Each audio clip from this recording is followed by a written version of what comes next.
আপনাকে একটা গল্প শোনাচ্ছি।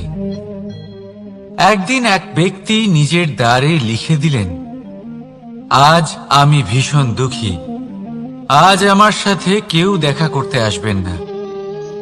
কিছুক্ষণ পরে তার এক বন্ধু এলো।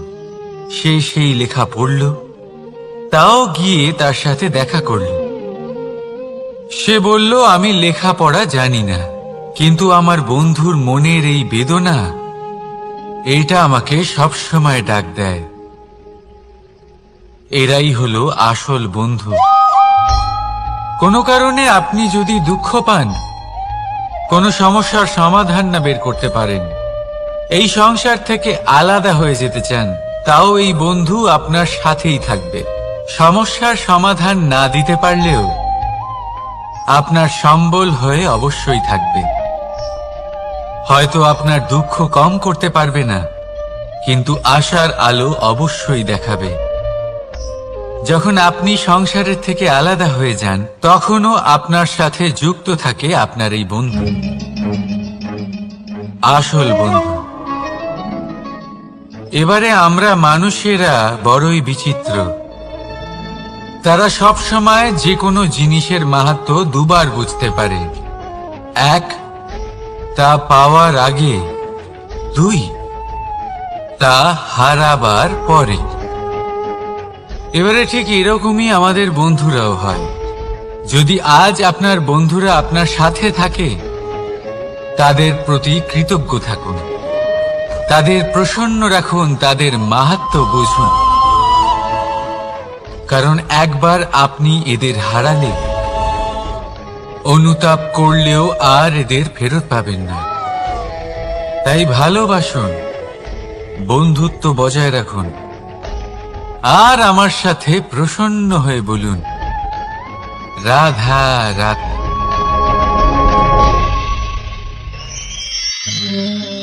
আমাদের মধ্যে বহু মানুষ মাঝে মাঝে নিজেকে অকর্মণ্য মনে করি। ভেবে নিই যে এত চেষ্টা করার পরেও কিছুই পেলাম না, আর হয়তো পরেও কিছুই পাব না। আর সেই জন্য নিজের জীবনের সমস্ত বোঝা অন্য কারোর কাঁধে চাপিয়ে দিই, নিজের ওপরে বিশ্বাস হারিয়ে ফেলি। কেন বুঝতে পারেন না এই কথাটা? যে যতক্ষণ না পায়ে কোনো কাঁটা ফুটবে, ব্যক্তি কি করে বুঝতে পারবে যে এরপর থেকে নিচে তাকিয়ে চলতে হবে? সূর্যকে নিজে জ্বলতে হয় যাতে বাকিদের প্রকাশ দিতে পারে সে। রাতের অন্ধকারের সাথে লড়াই করার জন্য চন্দ্রিমাকে আকাশে একা উজ্জ্বল হতে হয়। নদী নিজের যাত্রা কি করে করে, নিজের পথ কি করে নির্মাণ করে? সে পাথরের সাথে লড়াই করে তা বানায়। যদি স্বয়ং আপনি নিজের সাহায্য করতে অক্ষম হন, তাহলে নিশ্চিতভাবে আপনার এই জীবন ব্যর্থ হয়ে যাবে। তাই মনে রাখবেন, এই সংসারে নিজের জীবনের ভার নিজের কাঁধেই বহন করতে হয়। অন্যের কাঁধের ওপর শুধুমাত্র পরলোক যাত্রা হয়। সেই জন্য এই সংসারে জীবিত সেই যে আত্মনির্ভর।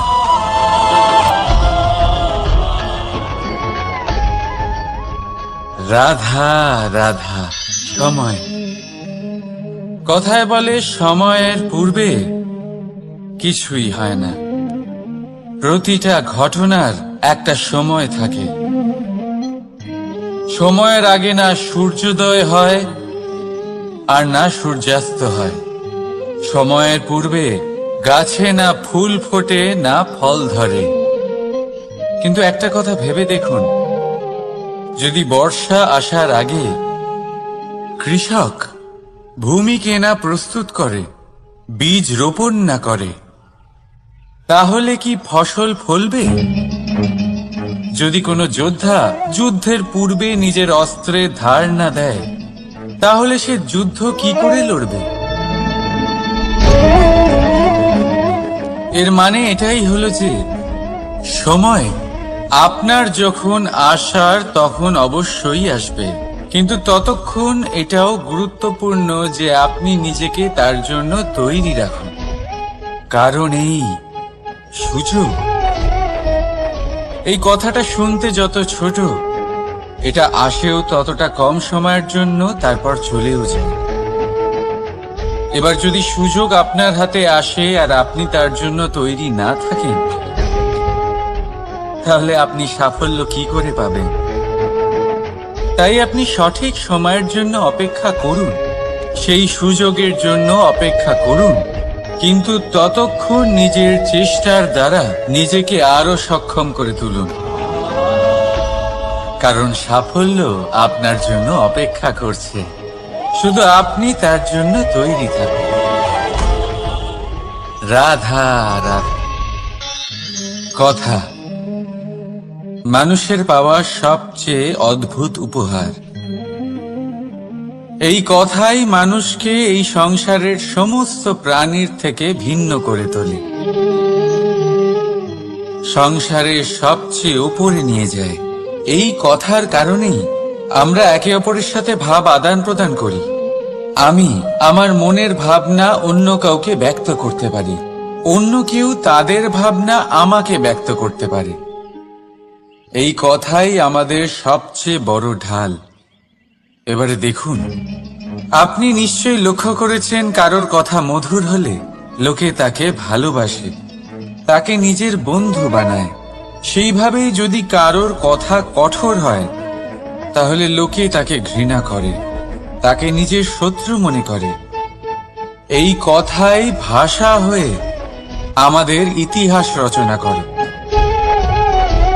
তবে আমরা কি সত্যি বাণীর বিষয়ে অতটাই ভাবি যতটা আমাদের ভাবা উচিত? ভেবে দেখুন, মানুষের কথা বলতে শিখতে কত সময় লাগে।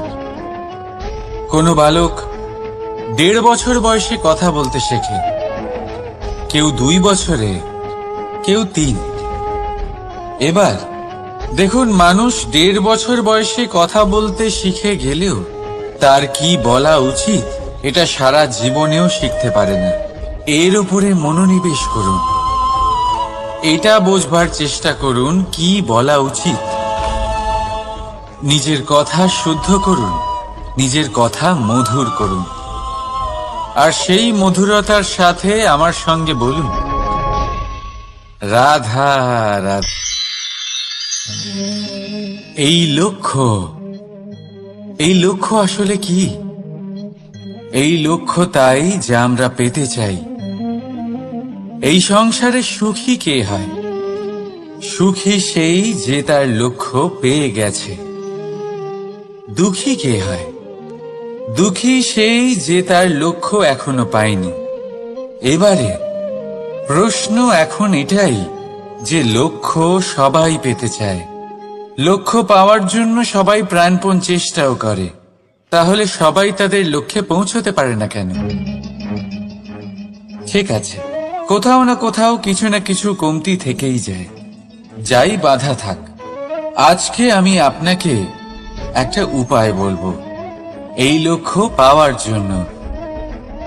একটা কাগজ নিন, তাতে একটা চিহ্ন বানান, সেটাই হবে আপনার লক্ষ্য।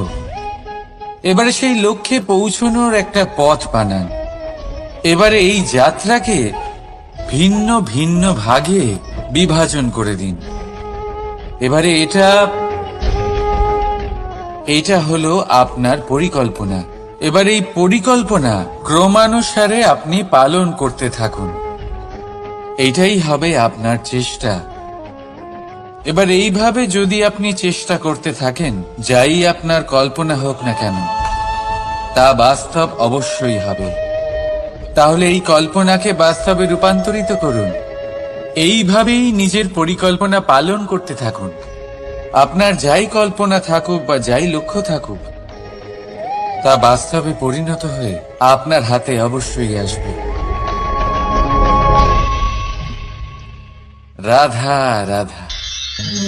বাবার এক মিত্র ছিলেন, বড়ই দুঃখী ছিলেন, বিপদে পড়েছিলেন।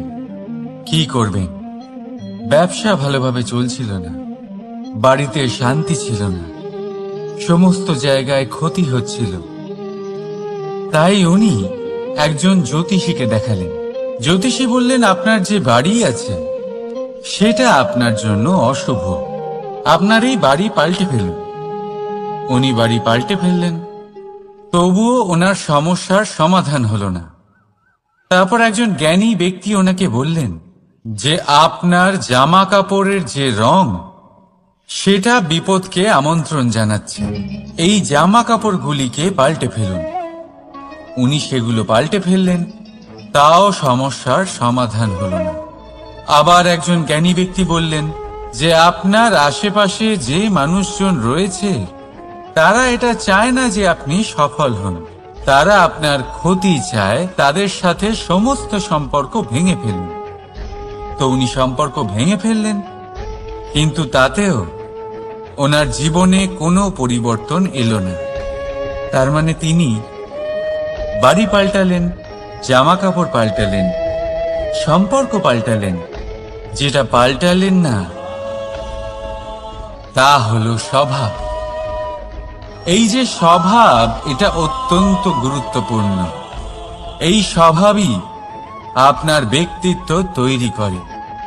তাই নিজের স্বভাব শুধরে ফেলুন, তাতে ভালো পরিবর্তন আনুন, সবকিছু ভালোই হবে।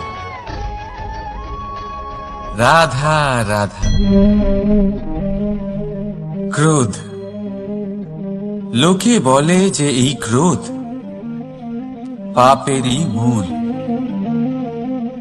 কিন্তু সত্যি কি এই ক্রোধ পাপের মূল? একটু ভেবে দেখুন, এই ক্রোধ বাস্তবে আসলে কি? এই ক্রোধ একটা অনুভূতি যা আপনার মধ্যে হঠাৎই অসীমিত তেজ সঞ্চালন করে। এবারে আমি আপনাকে কিছু উদাহরণ দিচ্ছি যাতে আপনি বুঝতে পারেন যে ক্রোধ আপনার জন্য ভালো কি না। যদি কারোর সাথে অন্যায় হয় আর এটা দেখে আপনার ক্রোধ হয়, আর এই ক্রোধ আপনাকে তার সাহায্য করতে প্রেরণা যোগায়, তাহলে এই ক্রোধ অবশ্যই ভালো।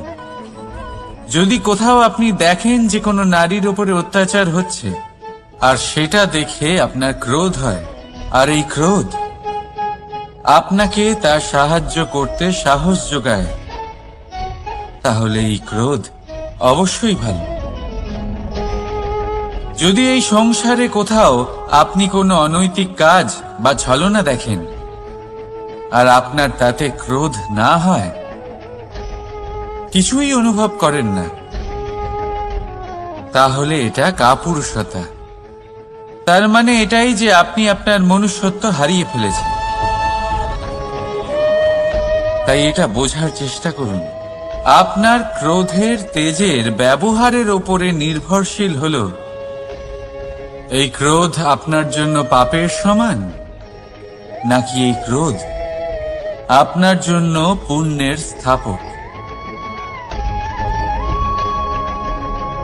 রাধা রাধা। মোহ। শাস্ত্রে লেখা আছে যে মোহ শুধু সেই ব্যক্তিকেই নয়, বরং সেই আরেক ব্যক্তিকেও বিনাশ করে দেয় যার ওপরে সেই মোহ আছে। এবারে লোকে কি করেন, এই শাস্ত্রে লেখা কথাগুলি শুধু শাব্দিক অর্থে নেন। এই মোহ, দেখুন, এটা শুভ হতে পারে, শুধু এর রূপ ভিন্ন ভিন্ন হয়, এটা ভালো করে বুঝতে হবে। এবারে মোহ যদি কোনো বস্তুর উপরে থাকে তাহলে তা লালসা হয়ে যায়। মোহ কোনো বিশেষ ব্যক্তির উপরে হয়ে গেলে তা প্রেম নয়, আকর্ষণ হয়ে যায়। মোহ কোনো চাহিদার উপরে হয়ে গেলে তা বাসনা হয়ে যায়। মোহ বিজয়ের উপরে হয়ে গেলে তা কুণ্ঠা হয়ে যায়। মোহ নিজের সংস্কৃতির উপরে হলে আপনাকে সংস্কৃতির রক্ষক বানায়। যদি এই মোহ নিজের গুণের উপরে হয় তাহলে সেই শিল্প দ্বারা আপনি এই সংসারে অদ্ভুত সব কাজ করতে পারবেন। এবারে এটা আপনার উপরে নির্ভরশীল যে এই মোহকে আপনি সৃজনের আধার বানাতে চাইবেন, নাকি বিনাশের অস্ত্র বানাতে চাইবেন? ভেবে দেখুন, সিদ্ধান্ত আপনার। রাধা রাধা। অভিমান, আত্মসম্মান, অহংকার, দেখতে গেলে এই তিনটি শব্দ ভিন্ন ভিন্ন, কিন্তু এর মূল আধার একই, আত্মসম্মান।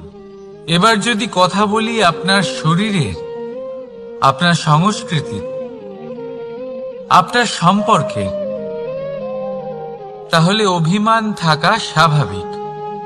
এবার যদি কথা বলি আপনার ব্যক্তিত্ব নিয়ে, আপনার আদর্শ নিয়ে, আপনার বিচারধারা নিয়ে, তাহলে আত্মসম্মান হলো একটা গুণ।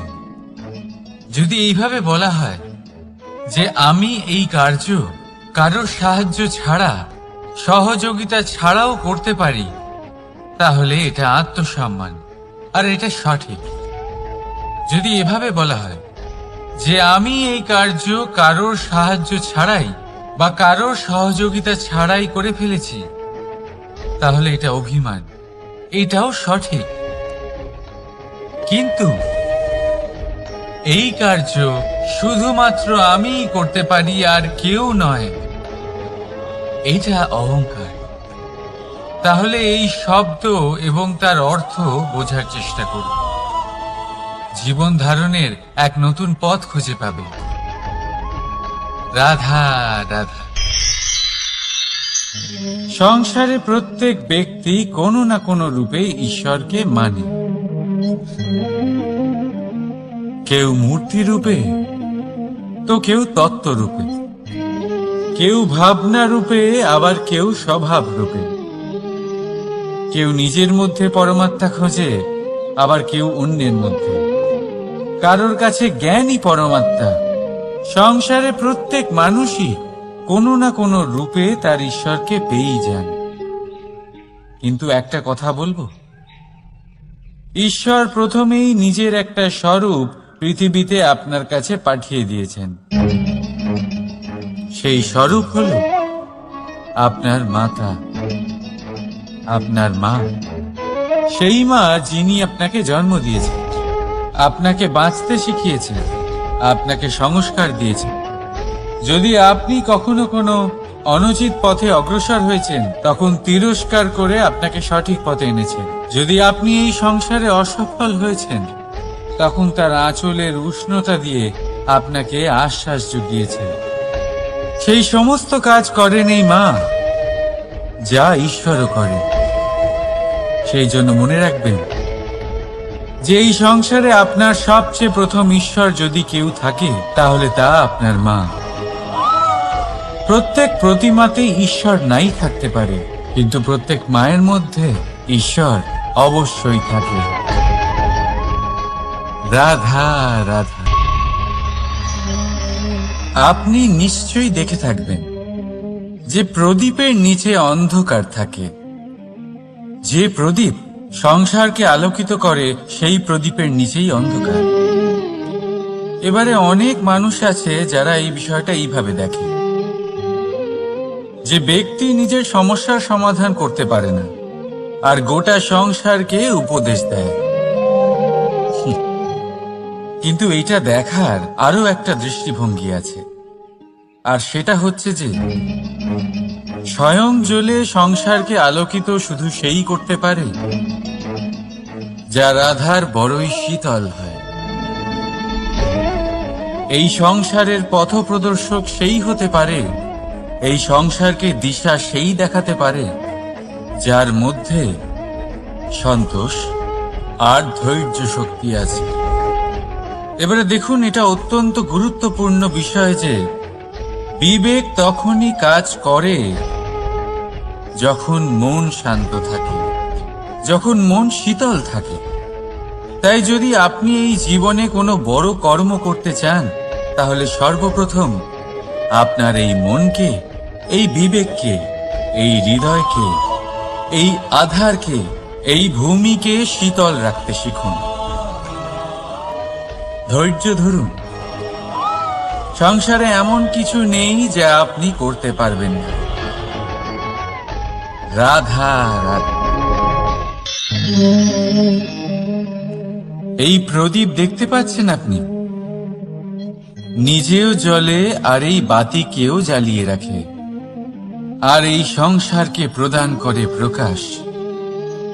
অন্ধকারাচ্ছন্ন ব্যক্তিকে প্রদান করে আশার আলো। কিন্তু এটা কখনো ভাবে না যে সেই মাটি কেমন হবে যা দিয়ে এটা তৈরি করা হয়েছে, সেই কুমোর কেমন হবে যে একে আকার দিয়েছে। ভাবে না যে একে কিনেছে তার বাড়ি কেমন হবে, তা কতটা সুসজ্জিত।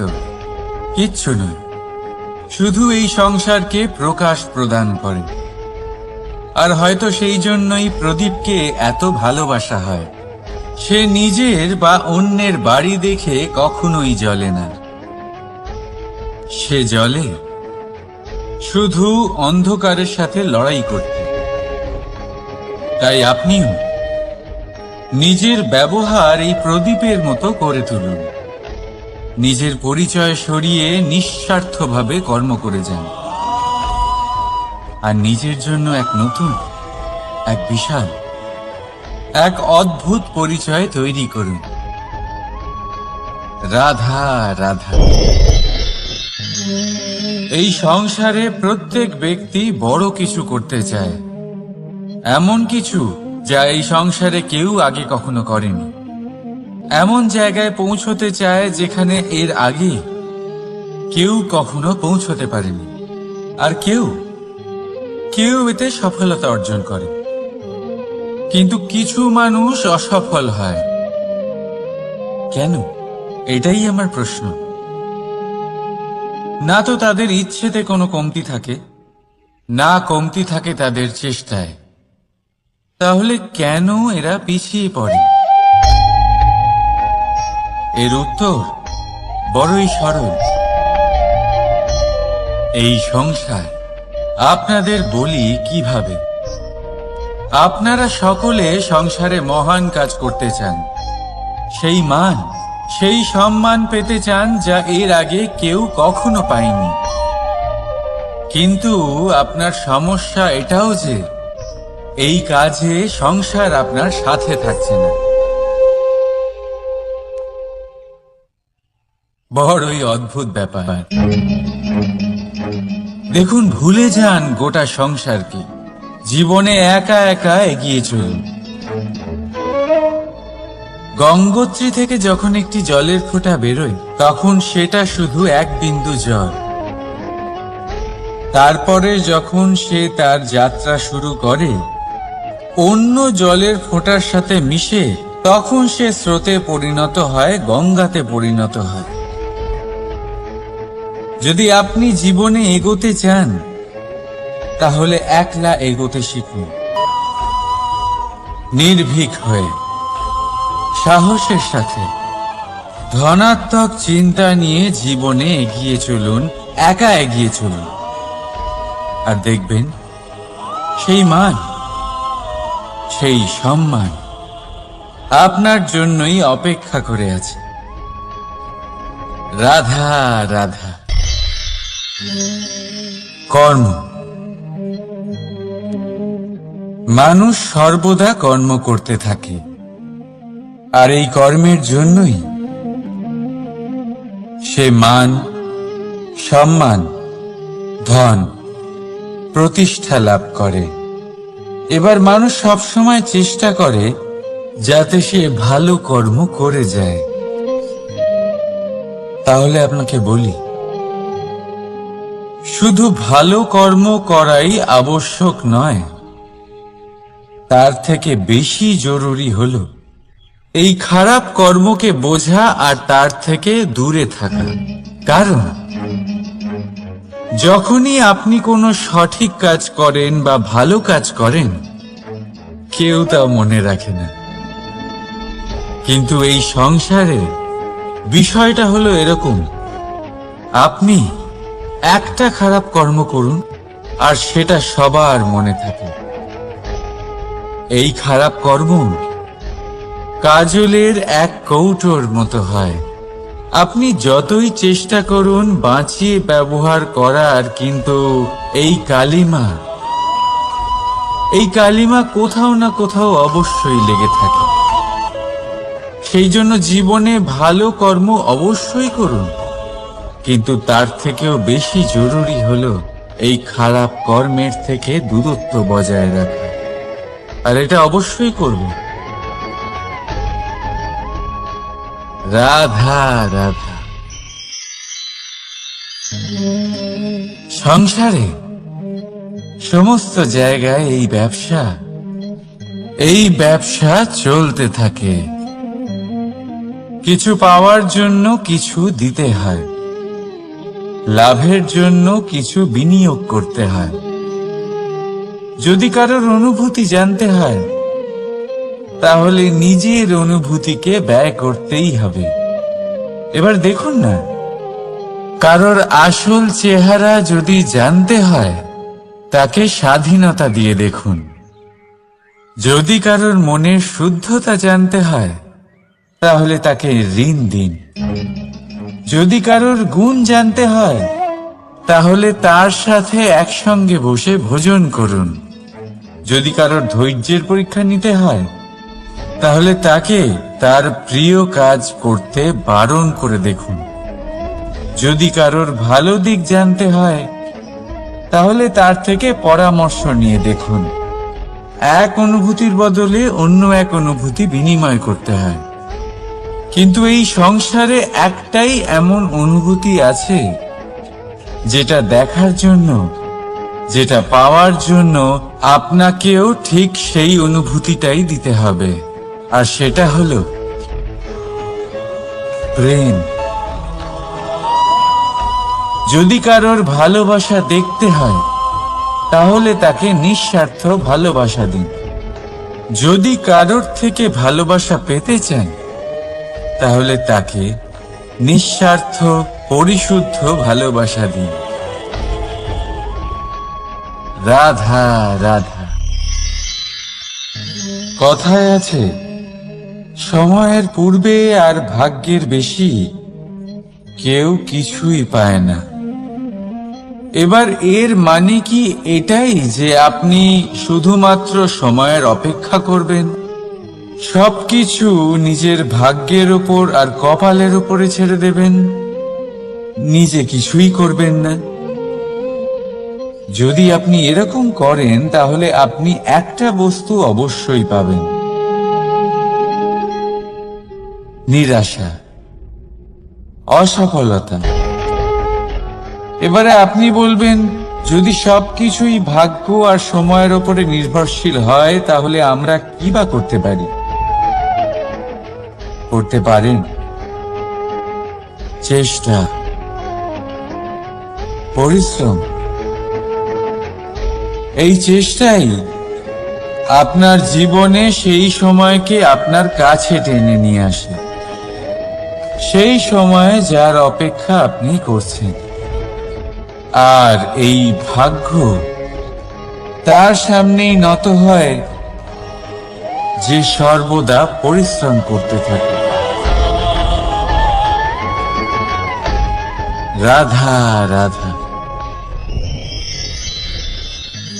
এই পদ্ম ফুল দেখতে পাচ্ছেন? এর অভ্যেস হলো জলস্তরের ওপরে ভাসা। সেই জন্য জলাশয়ের জলস্তর যখন বৃদ্ধি পায়, এই যে ফুলের কাণ্ড দেখছেন, সেটাও বাড়তে থাকে, যাতে এই ফুল জলস্তরের উপরে থাকে। কিন্তু যখন সেই জলাশয়ের জলস্তর নামতে থাকে, সেই কাণ্ড নিজেকে ছোট করতে পারে না, আর এই ফুল নিজের ভারে নিজেই ভেঙে পড়ে। এবার এটা আমাদের সাথেও হয়। সময়ের সাথে আমরা জীবনে যত সাফল্য পাই, আমাদের জীবনের স্তর বাড়তে থাকে। আর যখন আমাদের সংস্থান কমতে থাকে, আমরা সেই জীবন স্তর ছাড়তে পারি না, আর শেষ পর্যন্ত সেই জীবন স্তরের কারণেই ভারাক্রান্ত হয়ে শেষ হয়ে যায়। সেই জন্য যদি কিছু রাখতে হয় তাহলে তা হলো দৃষ্টিভঙ্গি। সাধারণভাবে জীবন যাপন করতে শিখুন। সময়ের চক্রও আপনাকে মাত দিতে পারবে না। রাধা রাধা।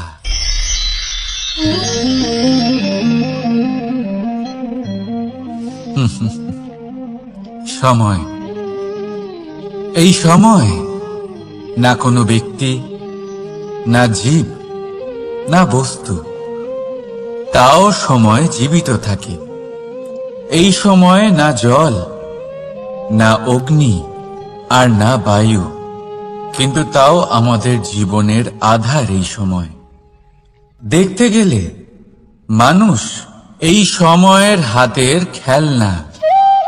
কখনো আমাদের সময় ভালো হয়, আবার কখনো খারাপ। কেউ সময় আসার প্রতীক্ষা করে, আবার কেউ সময় যাওয়ার প্রতীক্ষা করে, কিন্তু এই সময় কারোর হাতে ধরা দেয় না। এই সময় যা কেউ দেখতে পায় না, এটা সবাইকে সবকিছু দেখিয়ে যায়।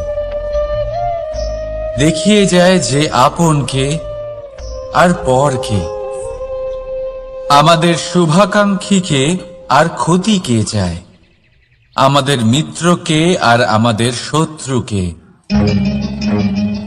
এই সময় আপনাকে দেখায় যে আপনি কতটা শক্তিশালী, সেই সময় আপনাকে দেখিয়ে যাবে আপনি কতটা দুর্বল। এই সময় সব কিছু দেখিয়ে যায়। তাই এই সময় যা এতটা শক্তিশালী, তা আমরা নষ্ট কেন করি? ভেবে দেখুন। এবারে উঠুন আর এই সময়ের সম্পূর্ণ ব্যবহার করুন। এই সময়ের সদ্ব্যবহার করুন, কারণ এই সময়কে ব্যবহার করাটাই আপনার হাতে রয়েছে, আর কিচ্ছু না। আর এই সময় একবার বয়ে গেলে তখন যাই করুন না কেন, কখনো ফেরত আসবে না। সময়ের সদ্ব্যবহার করুন আর সবার মধ্যে আনন্দ ছড়ান। আর আসুন আমার সাথে ভালোবেসে বলুন, রাধা রাধা।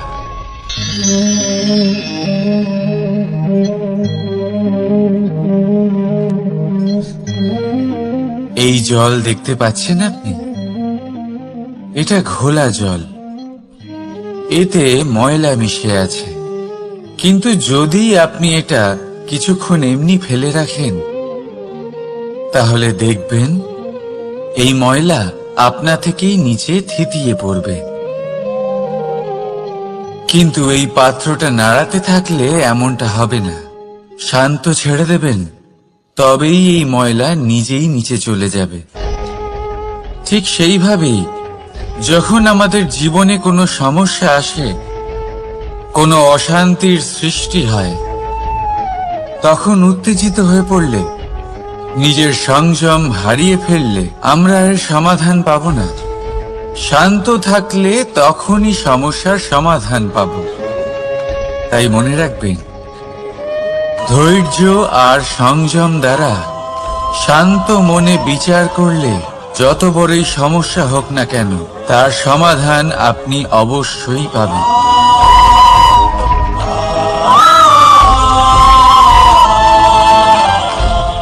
কারণ অশান্তির সমাধান শুধুমাত্র শান্তি। রাধা রাধা। প্রজাপতি আকাশে উড়ে বেড়ায়, সে সুন্দর ফুলের রস আস্বাদন করে, উন্মুক্ত উড়ে বেড়ায়, কিন্তু তারও বিপদ কম কিছু নেই। যেমন হলো পতঙ্গ, জন্তু। এই প্রজাপতিকে নিজের আহার করে নেয়, তাকে এদের থেকে সাবধানে থাকতে হয়। সত্য হলো এটাই যে এই প্রজাপতি ততদিনই সুরক্ষিত থাকে যতদিন এদের পাখনা বৃদ্ধি পায় না। যখন এরা এদের খোলসের মধ্যে থাকে, যখন না কারো দৃষ্টি এদের উপর পড়ে, আর না কোনো শত্রু এদের আঘাত করতে পারে। কিন্তু তখন তারা বন্ধ থাকে, অবিচল নিশ্চল থাকে। এই সুন্দর সংসার দেখার জন্য, এই সুন্দর আকাশ পাওয়ার জন্য তাকে তার সুরক্ষা ক্ষেত্র থেকে বাইরে বেরিয়ে আসতেই হয়। আর এটাই জীবনের নিয়ম। মানুষের সাথেও ঠিক এরকমই হয়। যদি মানুষ বিশ্রাম আর সুরক্ষা এদের বন্ধন থেকে না বেরোয়, তাহলে সে জীবিত অবশ্যই থাকবে, কিন্তু জীবন ধারণ করতে পারবে না। কারণ যদি জীবনে বড় কিছু করতে হয়, বড় কোনো কিছু পেতে হয়, সাফল্যের শিখর অবধি পৌঁছতে হয়, তাহলে সর্বপ্রথম আপনাকে নিজের সুরক্ষা ক্ষেত্র থেকে বেরিয়ে আসতেই হবে। এই আরামকে ত্যাগ করতেই হবে। তবেই আপনি সফল হতে পারবেন। তবেই আপনি এই প্রজাপতির মতো আকাশে উড়ে বেড়াতে পারবেন।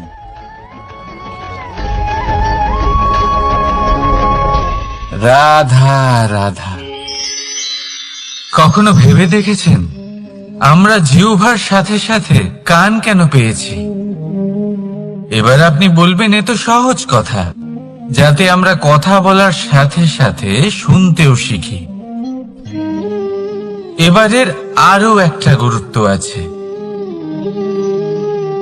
আগে আমাকে বলুন, নিজের প্রশংসা শুনতে কার না ভালো লাগে? সবারই ভালো লাগে। এটাই হলো মূল কথা। যদি এই কান দিয়ে আপনি নিজের প্রশংসা শুনতে চান, তাহলে সর্বপ্রথম এই জিহ্বা দিয়ে অন্যের প্রশংসা করতে শিখুন। এবার প্রশংসার বিষয়ে একটা অত্যন্ত গুরুত্বপূর্ণ কথা আপনাদের বলি।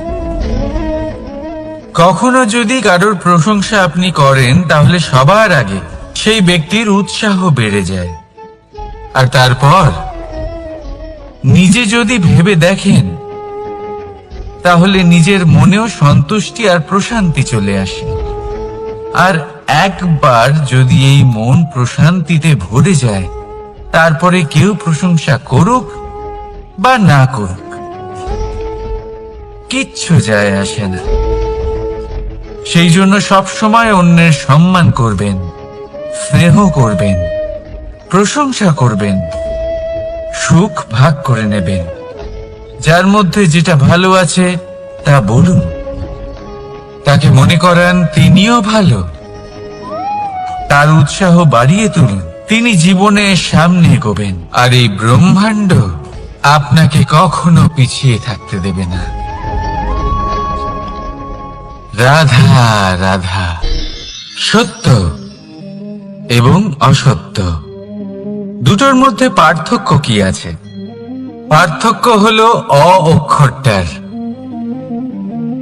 এবার অ দিয়ে হতে পারে আরম্ভ, অ দিয়ে হতে পারে অন্ত। সত্য হলো সেটা যেখানে সমস্ত পথের আরম্ভ হয়। অসত্য সেটা যেখানে সমস্ত পথের শেষ হয়। এবার এরা চলতে হয়তো পারে না, কিন্তু তাও ছাপ রেখেই যায়। সত্য সেই ছাপ রেখে যায় যা একটা উজ্জ্বল উৎকৃষ্ট উদাহরণ হতে পারে, আর অসত্য সেই উদাহরণ তৈরি করে যা একটা কলঙ্কিত ইতিহাস তৈরি করে। এখন আপনি আগামী সময়ের জন্য কেমন ছাপ রেখে যাবেন, এই সিদ্ধান্ত পুরোপুরি আপনার। রাধা রাধা। চলুন একটা প্রশ্ন করি। কোন মানুষকে জিজ্ঞাসা করবেন যে সে মূর্খ, অলস, বিবেকহীন, অসফল, এইসব বিশেষণ দিয়ে নিজেকে পরিচিত করতে চাইবে? না। কাউকে জিজ্ঞাসা করুন, আপনি কি মূর্খ? না। আপনি কি অসফল হয়েছেন? না। আপনি কি বিবেকহীন? না। এবার বলুন, আপনি জীবনে মূর্খ ও বিবেকহীন হবার জন্য কোনো ভালো পরিকল্পনা বানিয়েছেন? উত্তর পাবেন না। কারণ কোনো পরিকল্পনা বানানো হয় না যাতে আপনি মূর্খ বা অসফল হন। মানুষ মূর্খ বা অসফল তখন হন যখন কোনো পরিকল্পনাই থাকে না। দেখুন, একটাই ছোট জীবন, তাকে স্থির করুন যাতে অনেক বেশি সংখ্যক মানুষকে আপনি জুড়ে রাখতে পারেন, অনেক বেশি শান্তি পেতে পারেন, অধিকতর সাফল্য লাভ করতে পারেন, বেশিরভাগ মানুষের পথপ্রদর্শক হয়ে তাদের মঙ্গল করতে পারেন। অসফল হয়ে বাড়িতে বসে থাকার চেয়ে ভালো হলো যে আপনি একটা পরিকল্পনা করে অসফল হন, কারণ তখন আপনার কাছে আরো একটা বিকল্প থাকবে, একটা নতুন পরিকল্পনা বানানোর, তাকে সার্থক করার। কারণ এমন কোন পরিকল্পনা তো অবশ্যই থাকবে যা আপনাকে আপনার লক্ষ্যে পৌঁছে দেবে, তাই তো? রাধা রাধা।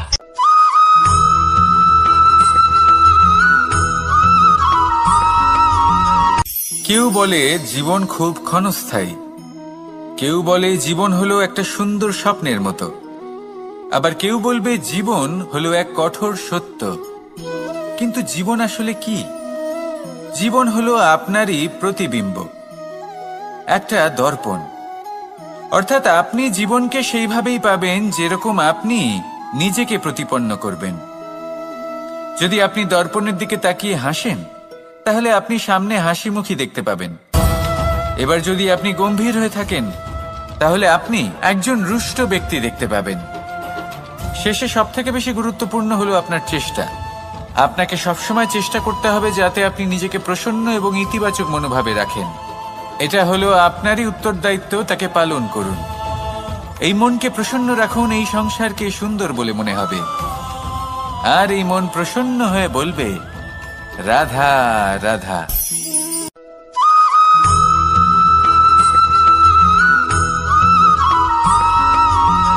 আপনি কখনো কোনো বাজকে নিজের বাসা বানাতে দেখেছেন? এই বাজ যখনই কোনো বাসা বানায় তখন উঁচু গাছের ডালে বা কোনো পর্বতের শিখরে বাসা বানায়, অনেক উচ্চতায়। আর সেখানে তার সন্তানও জন্মগ্রহণ করে। যখন এই সন্তানেরা জন্মায়, তখন এই বাজ খুবই ভালোবেসে এবং খুব সাবধানে এদের পালন পোষণ করে। নিজের ঠোঁট দিয়ে তাদের ঠোঁটে খাবার পরিবেশন করে। কিন্তু যেই সেই সন্তানেরা হৃষ্টপুষ্ট হয়ে যায় এবং সেই কথা বাজ নিজে বুঝতে পেরে যায়, সেই বাজ নিজেই সেই বাসা ছিন্ন ভিন্ন করে দেয়। সেই সন্তান যাদের সবেমাত্র ডানা গজিয়েছে, কিভাবে উড়তে হয় তারা জানে না, সেই সন্তানগুলিকে উচ্চতা থেকে ঠেলে দেয়। সেই সন্তান প্রথমে ভয়ভীত হয়ে যায়। তারা সামনে মৃত্যুকে দেখতে পেয়ে ভয়ের কারণে তাদের ডানা ঝাপটাতে থাকে। আর সেই প্রক্রিয়াতেই সেই সন্তানগুলি উড়তে শুরু করে দেয়। এবার এই ঘটনায় আমরা কি শিক্ষা পেতে পারি? এটাই, যদি আপনি মাতা পিতা হন তাহলে নিজের সন্তানকে অবশ্যই স্নেহ করুন, কিন্তু তাদেরকে নিজের আঁচলের তলায় বেঁধে রাখবেন না। যদি আপনি চান আপনার সন্তান জীবনে উন্নতি করুক, তাহলে নিজের মুঠো থেকে তাদের স্বতন্ত্র করে দিন। এই সংসারে সংঘর্ষ করতে দিন। সেই সন্তান নিজেই বুঝতে পারবে যে জন্মের সময় পাওয়া ডানা কি করে ব্যবহার করতে হয়। আর আপনার চোখের সামনে আপনার সন্তান এই আকাশে উড়তে থাকবে। তাহলে আসুন আমার সাথে ভালোবেসে বলুন, রাধা রাধা।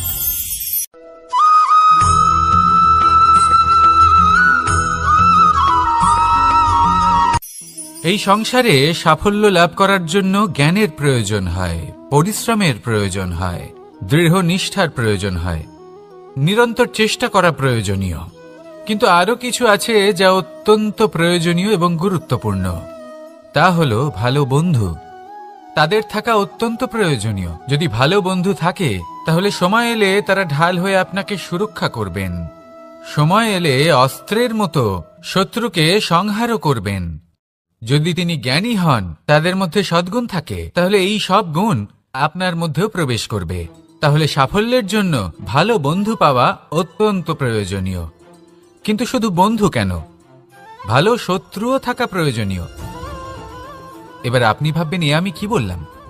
যদি আপনার জীবনেও ভালো অর্থাৎ শক্তিশালী শত্রু থাকে, তাহলে আপনিও শক্তিশালী হতে থাকবেন। এই শত্রু আপনাকে প্রেরিত করবে আরো বেশি শক্তিশালী হয়ে ওঠার। কখনো কোনো হরিণকে দেখুন, তীব্র গতিতে দৌড়তে থাকে। কেন তীব্র গতিতে দৌড়য়? এই কারণে নয় যে কোথাও তার জন্য মধুর ঘাস অপেক্ষা করে রয়েছে, না। সে এই কারণে তীব্র গতিতে দৌড়য় কারণ সেটা না করলে তার পেছনে একটি সিংহ আছে যে ওকে নিজের ভোজন করে ফেলবে। তাই জীবনে বিপদ, সংকট, এই সবকিছুও হলো অত্যন্ত গুরুত্বপূর্ণ। তার সম্মুখীন হতে শিখুন আর আমার সাথে ভালোবেসে বলুন, রাধা রাধা।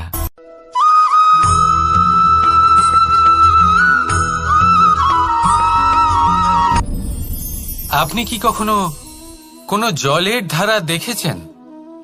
তার সামনে যতই মাটি থাকুক না কেন, যতই কাদা থাকুক না কেন, যখন এই জলের ধারা বইতে আরম্ভ করে দেয়, তাহলে নিজের মনের, নিজের ভাবনার, নিজের জীবনের যত অনাবশ্যক তত্ত্ব আছে, অনুপযোগী অংশ রয়েছে, অর্থাৎ অপরিষ্কার অংশ রয়েছে, তা নিজে থেকেই নির্মল হয়ে উঠবে।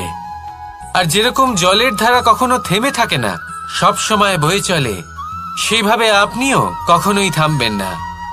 সবসময় বয়ে চলুন, এগোতে থাকুন। পথে যদি অনেক বিপদ আসে, সমস্যা আসে, থামবেন না, তার উপর নিরন্তর প্রহার করুন, নিরন্তর প্রয়াস করুন আর অগ্রসর হন। আপনি ভেবে দেখুন, এই জলের ধারা কখনো থেমে থাকে না, সবসময় বয়ে চলে, বিপদের সম্মুখীন হয়ে তাকে সাথে বয়ে নিয়ে চলে। সেই জন্য জলের ধারা, প্রবাহমান এই ধারা, এর থেকে কখনো দুর্গন্ধ আসে না, এতে কখনো ময়লা জমতে পারে না, বরং পালিত হয় সুন্দর প্রাণবন্ত জীবজন্তু, যেমন সুন্দর ছোট মাছ। তাই আপনিও এটাই করুন, কখনো থামবেন না, শুধু চলতে থাকুন, জলের ধারার মতো বইতে থাকুন। আপনি আপনার লক্ষ্য অবশ্যই খুঁজে পাবেন, আর তার সাথে নিজের অন্তরের যে মালিন্য রয়েছে তা আপনি নিজেই নিজের থেকে দূরে করে দেবেন। তাহলে আসুন আর আমার সাথে ভালোবেসে বলুন, রাধা রাধা।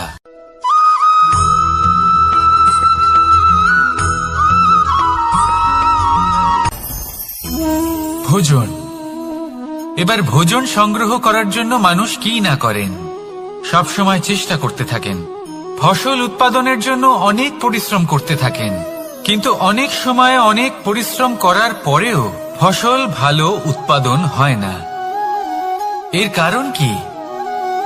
কারণ হলো এটাই যে আপনি পরিশ্রম হয়তো অনেক করেছেন, কিন্তু আপনার নজর তো সেই বীজের দিকে ছিলই না যা আপনি রোপণ করেছেন। সেই জন্য সব সময় কোনো বীজ রোপণ করার আগে তাকে পরখ করে দেখুন, তা অত্যন্ত আবশ্যক। আর সেইভাবেই যখনই কোনো কর্মের প্রশ্ন আসে, তাহলে সেখানে শুধুমাত্র পরিশ্রম যথেষ্ট নয়, সেই কাজের প্রতি আপনার কর্তব্য কি, আপনার উদ্দেশ্য কি, সেটা জানা হলো অত্যন্ত গুরুত্বপূর্ণ।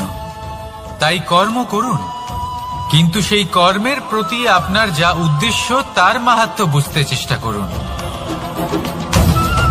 তাহলে আসুন আমার সাথে ভালোবেসে বলুন, রাধা রাধা।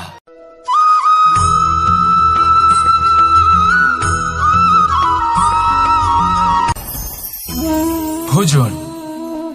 এবার ভোজন সংগ্রহ করার জন্য মানুষ কি না করেন, সব সময় চেষ্টা করতে থাকেন। ফসল উৎপাদনের জন্য অনেক পরিশ্রম করতে থাকেন, কিন্তু অনেক সময় অনেক পরিশ্রম করার পরেও ফসল ভালো উৎপাদন হয় না। এর কারণ কি? কারণ হলো এটাই যে আপনি পরিশ্রম হয়তো অনেক করেছেন, কিন্তু আপনার নজর তো সেই বীজের দিকে ছিলই না যা আপনি রোপণ করেছেন। সেই জন্য সব সময় কোনো বীজ রোপণ করার আগে তাকে পরখ করে দেখুন, তা অত্যন্ত আবশ্যক। আর সেইভাবেই যখনই কোনো কর্মের প্রশ্ন আসে, তাহলে সেখানে শুধুমাত্র পরিশ্রম যথেষ্ট নয়, সেই কাজের প্রতি আপনার কর্তব্য কি, আপনার উদ্দেশ্য কি, সেটা জানা হলো অত্যন্ত গুরুত্বপূর্ণ। তাই কর্ম করুন, কিন্তু সেই কর্মের প্রতি আপনার যা উদ্দেশ্য তার মাহাত্ম্য বুঝতে চেষ্টা করুন। তাহলে আসুন আমার সাথে ভালোবেসে বলুন, রাধা রাধা।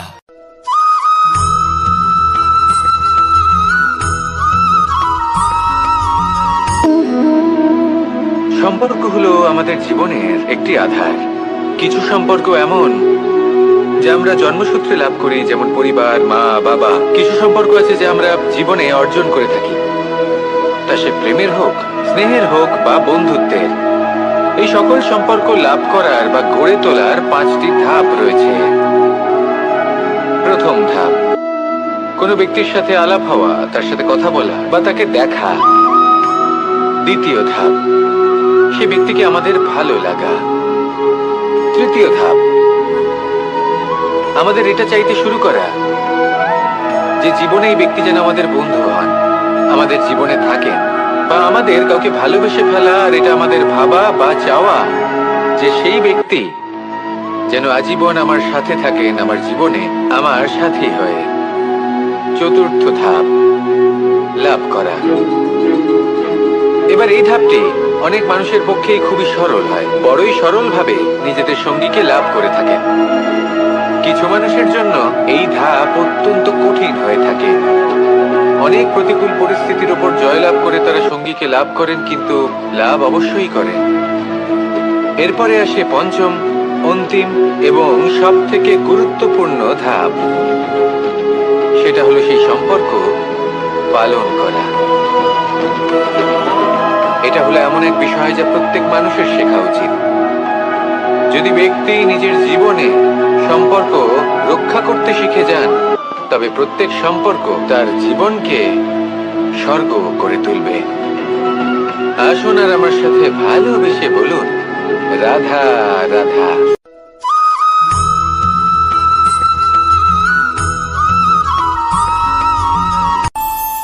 আমাদের মনে যখন কোনো প্রশ্ন ওঠে, কোনো দ্বন্দ্ব জাগে, তখন আমরা যাই আমাদের গুরুর কাছে, আমাদের আরাধ্যের কাছে গিয়ে জিজ্ঞেস করি। এইভাবেই একদিন আমি পৌঁছলাম আমার আরাধ্যের কাছে, আমার মহাদেবের কাছে, আর ওনাকে প্রশ্ন করলাম যে মহাদেব, জীবনে আনন্দ পাওয়ার, উৎসব পালনের, প্রেম ভাগ করে নেবার, জীবনকে উপভোগ করে নেওয়ার সর্বশ্রেষ্ঠ সময় কোনটা? মহাদেব হাসলেন আর উনি বললেন, জীবনে উৎসব পালনের সব থেকে শ্রেষ্ঠ দিন হল মৃত্যুর ঠিক আগের দিনটা। প্রেম ভাগ করে নেওয়ার সব থেকে শ্রেষ্ঠ মুহূর্ত হল মৃত্যুর ঠিক আগের মুহূর্ত। জীবনকে উপভোগ করে নেওয়ার সর্বশ্রেষ্ঠ প্রহর হল মৃত্যুর 1 প্রহর পূর্বে। তখন আমি চমকে গেলাম। আমি বললাম, কিন্তু মহাদেব, মৃত্যু তো অনিশ্চিত, আমরা জানিও না কবে আমাদের মৃত্যু হবে। মহাদেব আবার হাসলেন। উনি বললেন যে যদি আমরা এভাবে জীবন কাটাই যে আমরা জীবনের প্রত্যেক দিন, প্রত্যেক মুহূর্ত, প্রত্যেক প্রহর শেষ বলে মনে করি, তাহলে আমাদের সমস্ত জীবন আনন্দের সাথেই অতিবাহিত হবে। কি বলেন?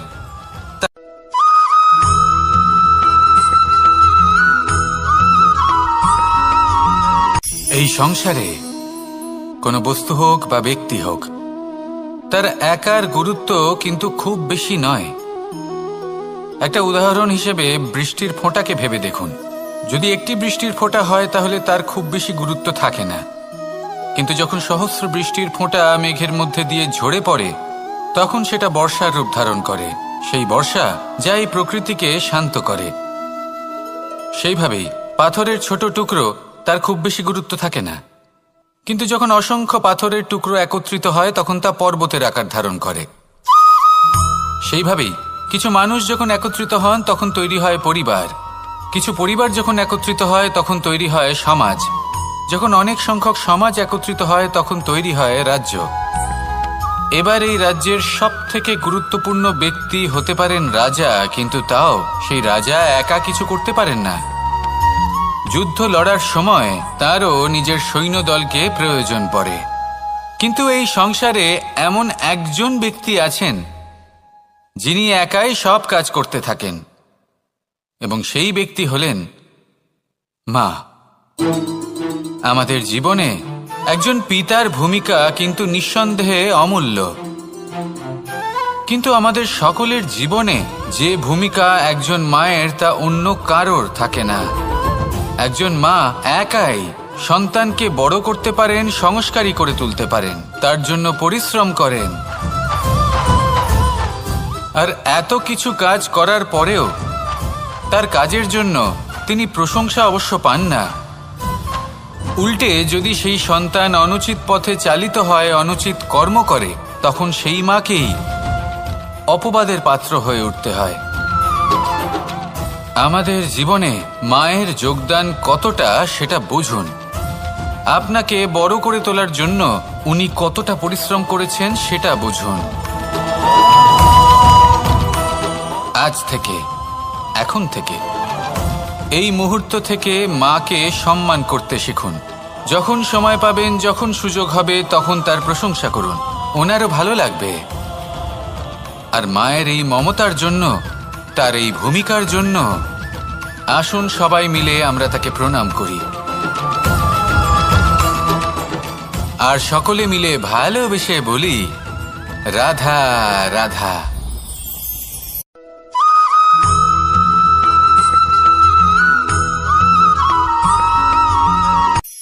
এই সংসারে সাফল্য লাভ করার জন্য জ্ঞানের প্রয়োজন হয়, পরিশ্রমের প্রয়োজন হয়, দৃঢ় নিষ্ঠার প্রয়োজন হয়, নিরন্তর চেষ্টা করা প্রয়োজনীয়। কিন্তু আরো কিছু আছে যা অত্যন্ত প্রয়োজনীয় এবং গুরুত্বপূর্ণ। তা হলো ভালো বন্ধু। তাদের থাকা অত্যন্ত প্রয়োজনীয়। যদি ভালো বন্ধু থাকে তাহলে সময় এলে তারা ঢাল হয়ে আপনাকে সুরক্ষা করবেন। সময় এলে অস্ত্রের মতো শত্রুকে সংহারও করবেন। যদি তিনি জ্ঞানী হন, তাদের মধ্যে সদ্গুণ থাকে, তাহলে এই সব গুণ আপনার মধ্যেও প্রবেশ করবে। তাহলে সাফল্যের জন্য ভালো বন্ধু পাওয়া অত্যন্ত প্রয়োজনীয়। কিন্তু শুধু বন্ধু কেন, ভালো শত্রুও থাকা প্রয়োজনীয়। এবার আপনি ভাববেন, আমি কি বললাম? যদি আপনার জীবনেও ভালো অর্থাৎ শক্তিশালী শত্রু থাকে, তাহলে আপনিও শক্তিশালী হতে থাকবেন। এই শত্রু আপনাকে প্রেরিত করবে আরো বেশি শক্তিশালী হয়ে ওঠার। কখনো কোনো হরিণকে দেখুন, তীব্র গতিতে দৌড়তে থাকে। কেন তীব্র গতিতে দৌড়য়? এই কারণে নয় যে কোথাও তার জন্য মধুর ঘাস অপেক্ষা করে রয়েছে, না। সে এই কারণে তীব্র গতিতে দৌড়য় কারণ সেটা না করলে তার পেছনে একটি সিংহ আছে যে ওকে নিজের ভোজন করে ফেলবে। তাই জীবনে বিপদ, সংকট, এই সবকিছুও হলো অত্যন্ত গুরুত্বপূর্ণ। তার সম্মুখীন হতে শিখুন, আর আমার সাথে ভালোবেসে বলুন, রাধা রাধা।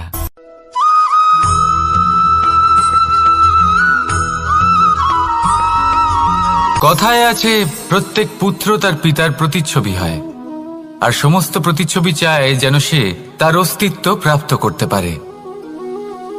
পুত্র চায় সে যেন তার পিতার মতো হয়, বা কখনো কখনো তার থেকেও শ্রেষ্ঠ হয়। সেটা কোনো অনুচিত ব্যাপার নয়। অনুচিত তখন হয় যখন পুত্র নিজের পিতার মতো হবার স্বপ্ন পূরণ করতে গিয়ে বা তার থেকেও শ্রেষ্ঠ হওয়ার স্বপ্ন পূরণে অনুচিত পথের আশ্রয় নেয়। কারণ তারপরে সে তার পিতার গুণগুলি আত্মসাৎ করতে চায় না। সে শুধুই এটা চায় যে সংসারের চোখে যেন আমি শ্রেষ্ঠ প্রমাণিত হই। এটা অনুচিত। সংসারে এমন অনেক মানুষ আছেন যারা এই কারণে শ্রেষ্ঠ হবার চেষ্টা করেন যাতে তার পরিবারের, তার পিতার সম্মান বৃদ্ধি পায়। এমনও মানুষ থাকেন, আর এটাই হলো পার্থক্য উদ্দেশ্যের। মনে রাখবেন, যদি আপনার উদ্দেশ্য শুভ হয় তাহলে পথও শুভ হবে। যদি আপনার উদ্দেশ্য অশুভ হয় তাহলে পথও অশুভ হবে। তাহলে নিজের পিতার মতো হবার চেষ্টা অবশ্যই করুন, তার থেকেও শ্রেষ্ঠ হওয়ার চেষ্টা অবশ্যই করুন, কিন্তু মনে রাখবেন আপনার সংকল্প আর আপনার উদ্দেশ্য এই দুই শুভ হওয়া উচিত। তাহলে আসুন আর আমার সাথে ভালোবেসে বলুন, রাধা রাধা।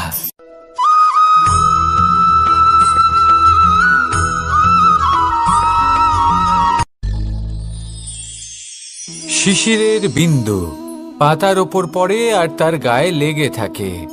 পাতা তাকে শুষে নিতে পারে না আর শেষ পর্যন্ত সে ঝরে পড়ে যায়। অন্যদিকে রয়েছে মেঘ এবং চাতক। এদের মধ্যে অনেক দূরত্ব থাকে। মেঘ থাকে আকাশে আর চাতক থাকে ধরিত্রীতে।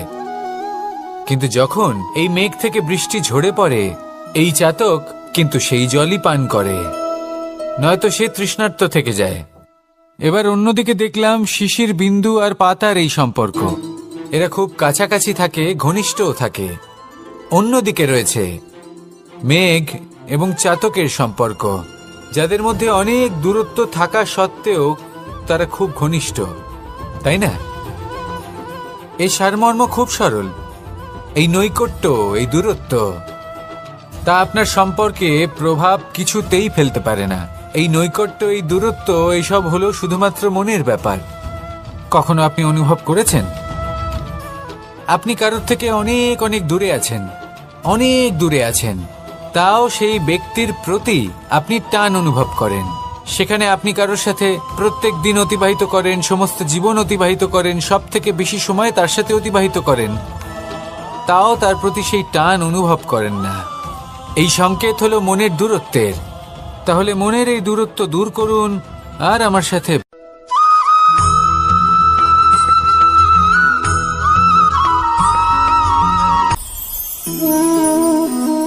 শক্তি এক অত্যন্ত বিচিত্র বস্তু, বা বলতে পারেন অনুভূতি।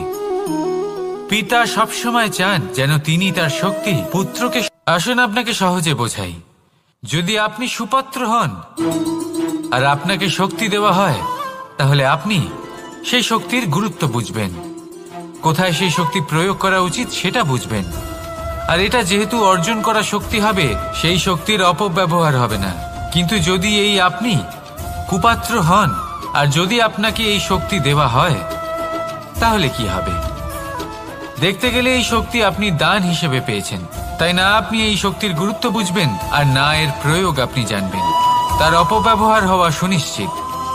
তাই যদি আপনি কোনো শক্তি অর্জন করতে চান, তাহলে আগে তার যোগ্য হয়ে উঠুন। পুত্র নয়, পাত্র হয়ে উঠুন। আর আমার সাথে ভালোবেসে বলুন, রাধা রাধা।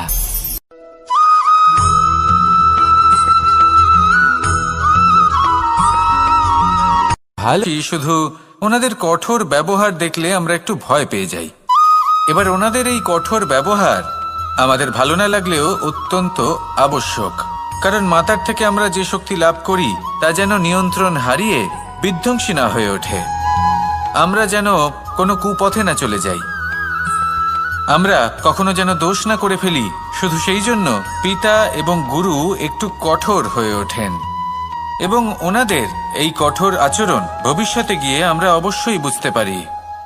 জীবনে কিছু বছর আমরা এগিয়ে যাই আর তারপর আমরা বুঝতে পারি যে বাবা এবং গুরু আমাদের যথেষ্ট ভালোবাসতেন, কিন্তু ওনাদের ভালোবাসার বহিঃপ্রকাশ আলাদা। প্রয়োজনীয় হলো এটা দেখার, এটা বোঝার যে শুরু থেকে আমাদের প্রতি ওনাদের আচরণ কেমন ছিল। ওনাদের কঠোর হওয়ার পেছনে ওনাদের ভালোবাসাটা বোঝার চেষ্টা করুন, ওনাদের চিন্তাটা বোঝার চেষ্টা করুন, ওনাদের পথপ্রদর্শনের আড়ালে আপনার ভবিষ্যতের জন্য যে পরিকল্পনা ওনারা করেছেন সেটা বোঝার চেষ্টা করুন। তখন আপনারা বুঝতে পারবেন ওনাদের ভালোবাসাকে। আপনার মনের মধ্যে আপনা থেকেই ওনাদের প্রতি সম্মান জেগে উঠবে।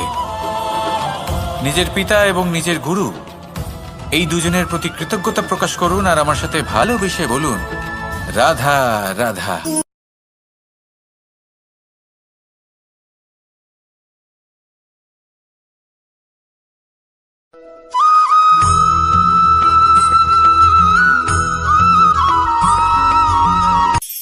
কখনো কোনো বাগানের কোনো বৃক্ষকে দেখেছেন যেখানে সুগন্ধি ফুল থাকে, রসালো ফল থাকে? তখন মন প্রফুল্ল হয়ে ওঠে, মন থেকে সেই বৃক্ষের প্রতি ভালোবাসা জন্মায়। কিন্তু যিনি বাগানের মালিক, শুধুমাত্র তিনিই জানেন যে কিভাবে এই বৃক্ষকে আগলে রাখতে হয়, কিভাবে তার পরিচর্যা করলে এতে সুন্দর সুগন্ধি ফুল হবে, রসালো ফল হবে। কখনো কখনো প্রয়োজনের থেকে বেশি রোদ পেলে এই বৃক্ষগুলি শুকিয়ে যায়, প্রয়োজনের থেকে কম রোদ পেলেও এই বৃক্ষ কিন্তু শুকিয়ে যায়। প্রয়োজনের থেকে কম জল যদি পায়, এই বৃক্ষ শুকিয়ে যেতে পারে। প্রয়োজনের থেকে অতিরিক্ত জল যদি পায়, তখনও এই বৃক্ষের শিকড়গুলি নষ্ট হয়ে যেতে পারে। এবার এটাই কিন্তু আমাদের সংসারের সাথেও হয়। আমাদের সংসারের সকল প্রতিভাশালী ব্যক্তি, যেমন লেখক, বিচারক, প্রবক্তা, যোদ্ধা, এদের সবার ক্ষেত্রে এই কথাটাই প্রযোজ্য। যদি বেশি প্রশংসা করা হয়, তাহলেও এরা হারিয়ে যাবেন। প্রয়োজনের থেকে বেশি যদি নিন্দা করা হয়, তখনও তারা নত হয়ে পড়বেন।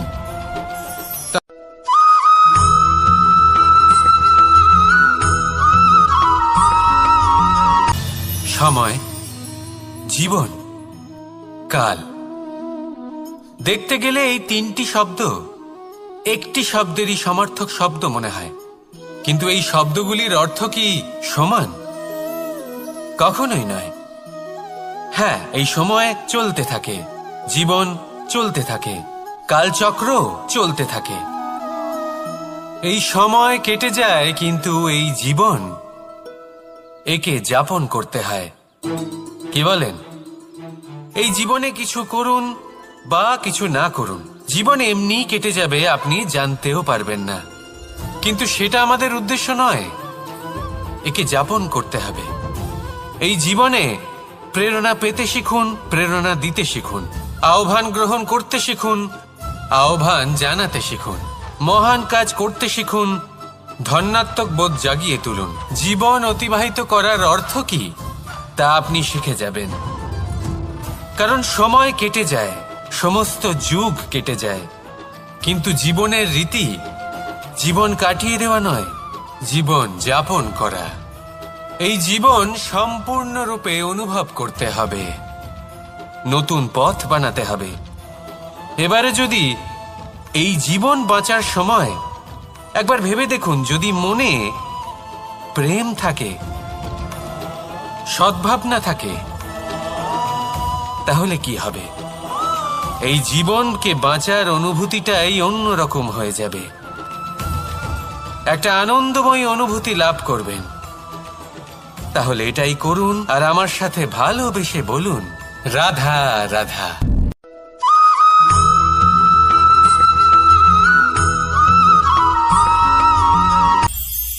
এটা হলো ধান গাছ। এর থেকে যে চাল উৎপন্ন হয় তা মানুষ গ্রহণ করেন। আর এটা কি? এ হলো জংলি ঘাস। একবার ভেবে দেখুন, যদি এই জংলি ঘাস ধান গাছের আশেপাশে থাকে, তাহলে কি হবে? ধান উৎপন্ন হতে পারবে? তা উৎকৃষ্ট হতে পারবে? আমরা কি তা গ্রহণ করতে পারবো? কখনোই নয়। এই জংলি ঘাস ধানকে নষ্ট করে দেবে, কিন্তু নিজে জীবিত থাকবে। এটাই হলো আজকের শিক্ষা। এই সংসারে যদি আপনি নীতির পথে চলতে চান, উচিত কর্ম করতে চান, সংসারকে সেবা করতে চান, তাহলে জংলি ঘাসের মতো ব্যক্তিদের থেকে সবসময় দূরে থাকতে হবে। সেই ব্যক্তি যারা দুর্নীতি এবং মিথ্যা দ্বারা পরিপূর্ণ, যাদের ব্যবহার অশুভ, যাদের অনেক অশুভ গুণ রয়েছে, তারা সঠিক নয়। সেই সকল ব্যক্তি যাদের চরিত্র অত্যন্ত দুষ্ট হয়, তারা হয় শুভ চরিত্রের ব্যক্তিকে একদম নষ্ট করে দেয়, নয় নিজের মতো বানিয়ে তোলে। তাই যদি আপনি নীতির পথে চলতে চান, এই সংসারের জন্য শুভ কর্ম করতে চান, তাহলে সেই সঙ্গ লাভ করুন যে সঙ্গ জ্ঞানে পরিপূর্ণ, যাদের মধ্যে অনেক গুণ আছে, যাদের থেকে প্রতিদিন কিছু শিখতে পারবেন। এমন ব্যক্তির সাথে জীবন অতিবাহিত করুন, দুরাচারীদের থেকে দূরে থাকুন। তবেই এই মন প্রসন্ন হয়ে বলবে, রাধা রাধা।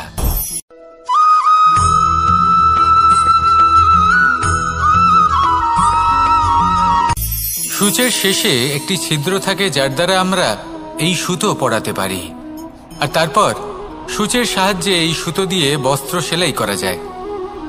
কিন্তু যদি সুতোটা সোজা করে ধরা না হয় তাহলে সূচে কখনো এই সুতো পরানোই সম্ভব নয়। যদি এতে কোনো গিঁট পড়ে তখন তা কখনোই এই ছিদ্র দ্বারা প্রবেশ করা সম্ভব নয়। ঠিক এইভাবেই যদি আপনি কারোর জীবনে প্রবেশ করতে চান, কারোর অন্তরে প্রবেশ করতে চান, তাহলে আপনাকেও সহজ থাকতে হবে। এতে কোনো গিঁট থাকলে চলবে না, অর্থাৎ মনে যাতে কোনো মালিন্য না থাকে, যেন কোনো কুচিন্তা না থাকে। যদি এসব থাকে তাহলে আপনি কখনো কারোর জীবনে প্রবেশ করতে পারবেন না। আর যদি কোনোভাবে আপনি প্রবেশ করেও যান তাহলে তার মনে ঘর করতে পারবেন না। নিজেকে এই সুতোর মতন করে তুলুন, সহজ। মনে যেন কোনো কুচিন্তা না থাকে, সবার প্রতি যেন সদ্ভাবনা থাকে, শুভ চিন্তা থাকে। এমনটা করতে থাকুন। এমন একটা দিন আসবে যেদিন এই সমস্ত সংসারের ব্যক্তির মনে আপনি বাস করবেন, আর তখন এই মন প্রসন্ন হয়ে বলবে, রাধা রাধা।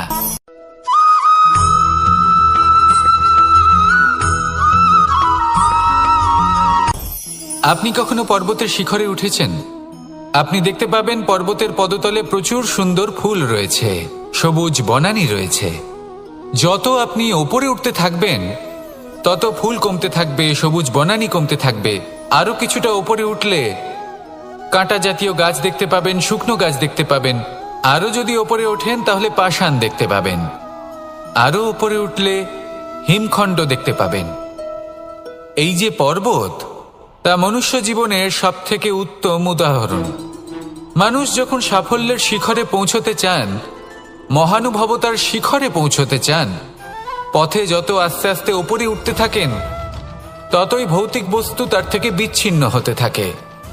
যদি তিনি সেই ভৌতিক বস্তুগুলি ত্যাগ না করতে পারেন তাহলে কখনোই সেই স্থানে পৌঁছতে পারবেন না। আর মানুষ যদি উচিত ত্যাগ করতে পারেন, পথে অগ্রসর হতে থাকেন, এগোতে থাকেন, তাহলে একদিন না একদিন তিনি মহানুভবতার, জ্ঞানের, সাফল্যের হিমের স্বাদ অবশ্যই লাভ করবেন। মনে রাখবেন, মানব জীবনের ত্যাগ হলো অত্যন্ত গুরুত্বপূর্ণ অংশ। আসুন আমার সাথে ভালোবেসে বলুন, রাধা রাধা।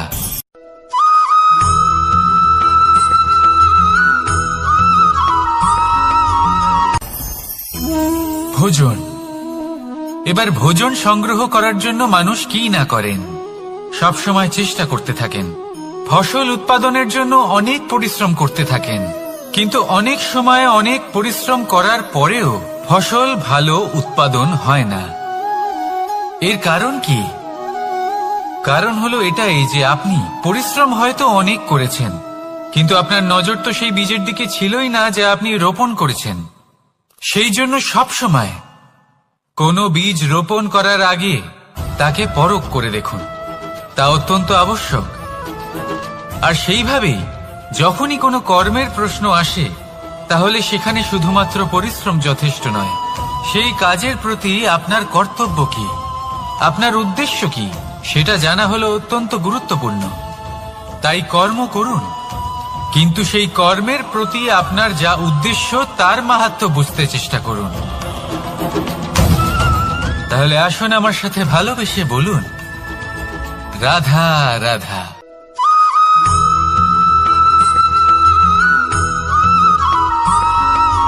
বসন্ত ঋতু, এই সময় মন আনন্দে ভরে থাকে।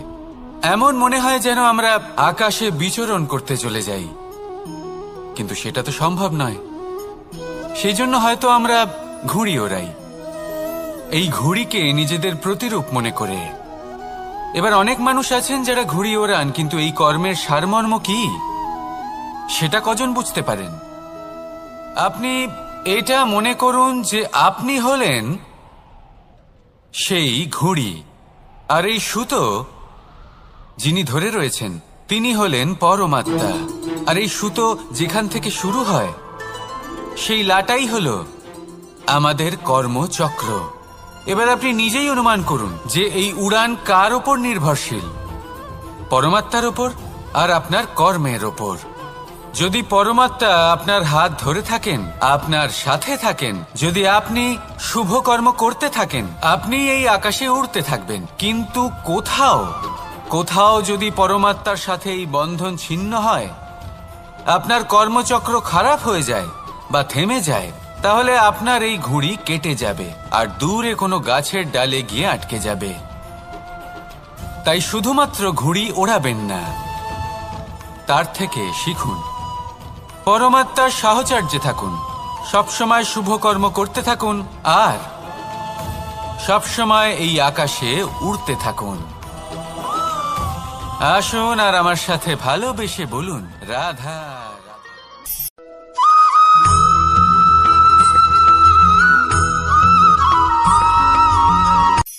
এই সংসারে সাফল্য লাভ করার জন্য জ্ঞানের প্রয়োজন হয়, পরিশ্রমের প্রয়োজন হয়, দৃঢ় নিষ্ঠার প্রয়োজন হয়, নিরন্তর চেষ্টা করা প্রয়োজনীয়। কিন্তু আরো কিছু আছে যা অত্যন্ত প্রয়োজনীয় এবং গুরুত্বপূর্ণ। তা হলো ভালো বন্ধু। তাদের থাকা অত্যন্ত প্রয়োজনীয়। যদি ভালো বন্ধু থাকে তাহলে সময় এলে তারা ঢাল হয়ে আপনাকে সুরক্ষা করবেন। সময় এলে অস্ত্রের মতো শত্রুকে সংহারও করবেন। যদি তিনি জ্ঞানী হন, তাদের মধ্যে সদ্গুণ থাকে, তাহলে এই সব গুণ আপনার মধ্যেও প্রবেশ করবে। তাহলে সাফল্যের জন্য ভালো বন্ধু পাওয়া অত্যন্ত প্রয়োজনীয়। কিন্তু শুধু বন্ধু কেন, ভালো শত্রুও থাকা প্রয়োজনীয়। এবার আপনি ভাববেন, আমি কি বললাম? যদি আপনার জীবনেও ভালো অর্থাৎ শক্তিশালী শত্রু থাকে, তাহলে আপনিও শক্তিশালী হতে থাকবেন। এই শত্রু আপনাকে প্রেরিত করবে আরো বেশি শক্তিশালী হয়ে ওঠার। কখনো কোনো হরিণকে দেখুন, তীব্র গতিতে দৌড়তে থাকে। কেন তীব্র গতিতে দৌড়য়? এই কারণে নয় যে কোথাও তার জন্য মধুর ঘাস অপেক্ষা করে রয়েছে, না।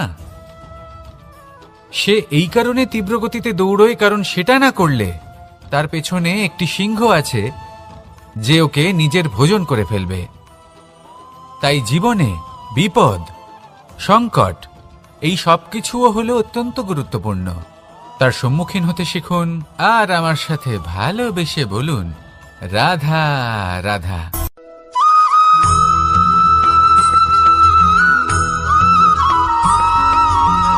ভালো, শুধু ওনাদের কঠোর ব্যবহার দেখলে আমরা একটু ভয় পেয়ে যাই।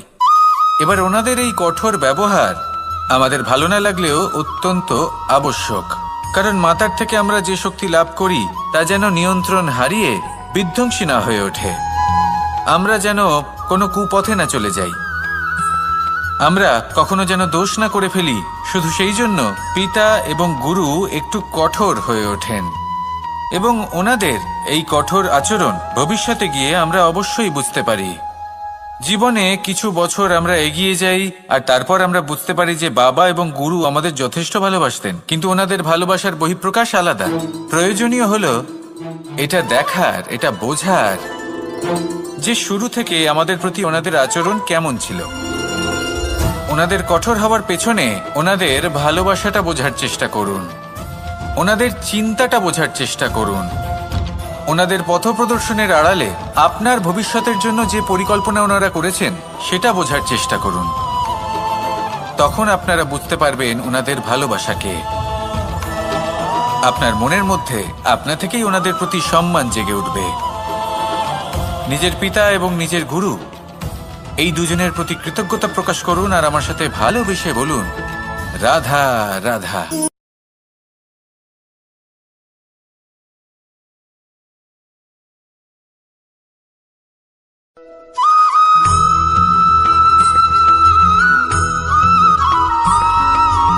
কথায় আছে, প্রত্যেক পুত্র তার পিতার প্রতিচ্ছবি হয়, আর সমস্ত প্রতিচ্ছবি চায় যেন সে তার অস্তিত্ব প্রাপ্ত করতে পারে। পুত্র চায় সে যেন তার পিতার মতো হয় বা কখনো কখনো তার থেকেও শ্রেষ্ঠ হয়। সেটা কোনো অনুচিত ব্যাপার নয়। অনুচিত তখন হয় যখন পুত্র নিজের পিতার মতো হবার স্বপ্ন পূরণ করতে গিয়ে বা তার থেকেও শ্রেষ্ঠ হওয়ার স্বপ্ন পূরণে অনুচিত পথের আশ্রয় নেয়।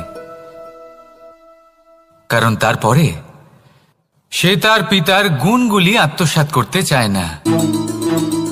সে শুধুই এটা চায় যে সংসারের চোখে যেন আমি শ্রেষ্ঠ প্রমাণিত হই। এটা অনুচিত। সংসারে এমন অনেক মানুষ আছেন যারা এই কারণে শ্রেষ্ঠ হওয়ার চেষ্টা করেন যাতে তার পরিবারের, তার পিতার সম্মান বৃদ্ধি পায়। এমনও মানুষ থাকেন, আর এটাই হলো পার্থক্য উদ্দেশ্যের।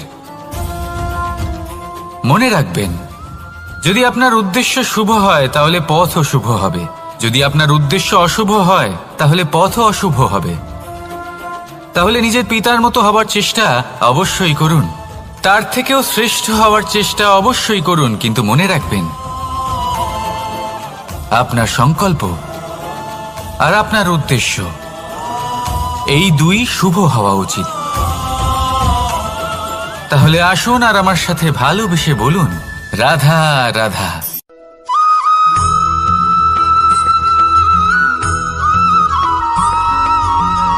আপনি কখনো কোনো বাজকে নিজের বাসা বানাতে দেখেছেন?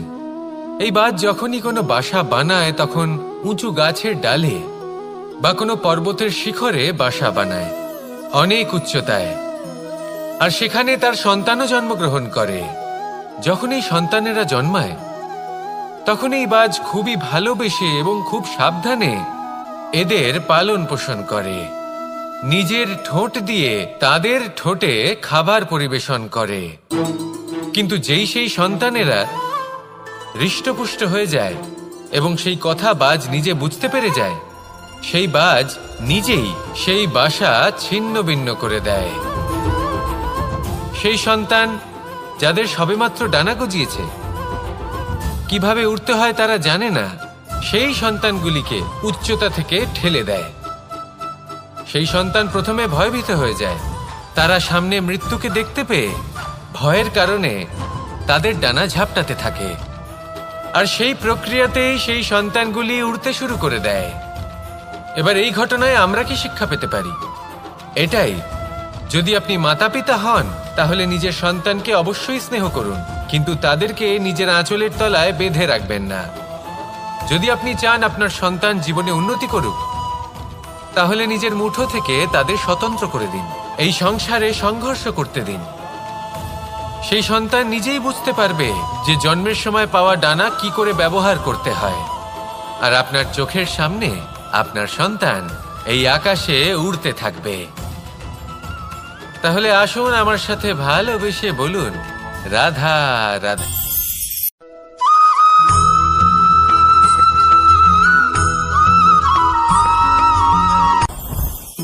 জীবনে কিছু শেখা অত্যন্ত গুরুত্বপূর্ণ। এবার কি কি শিখতে হবে সেই সব শেখানোর জন্য অনেক শিক্ষক রয়েছেন, কিন্তু কি শিখবেন না আর কি করবেন না এটা আমাদের নিজের অভিজ্ঞতা দিয়ে শিখতে হয়। কিন্তু তার মানে এটা নয় যে যদি আপনাকে শিখতে হয় যে আগুনের তাপ কতটা, আপনাকে আগুনের মধ্যে হাত দিতে হবে। না, অন্য কারোর অভিজ্ঞতা দ্বারাও শিখতে পারেন। প্রশ্ন শুধুমাত্র একটাই যে আপনি কি শিখতে চান নাকি চান না। যদি আপনি এটাই ভাবেন যে আমি শুধুই নিজের অভিজ্ঞতা দ্বারাই শিখতে চাই, তাহলে জীবনকাল ছোট মনে হবে, অনেক কিছুই শিখতে পারবেন না। তাই নিজের সাথে সাথে বড়দের অভিজ্ঞতা দ্বারাও শেখা শুরু করে দিন, এই সংসারের অভিজ্ঞতা দ্বারা শিখতে শুরু করে দিন। আর এটা নিশ্চিত রূপে শেখা আবশ্যক যে কখন কি করবেন না, কোথায় থামতে হবে আর কোথায় থামবেন না। তাহলে আসুন আর আমার সাথে ভালোবেসে বলুন, রাধা রাধা।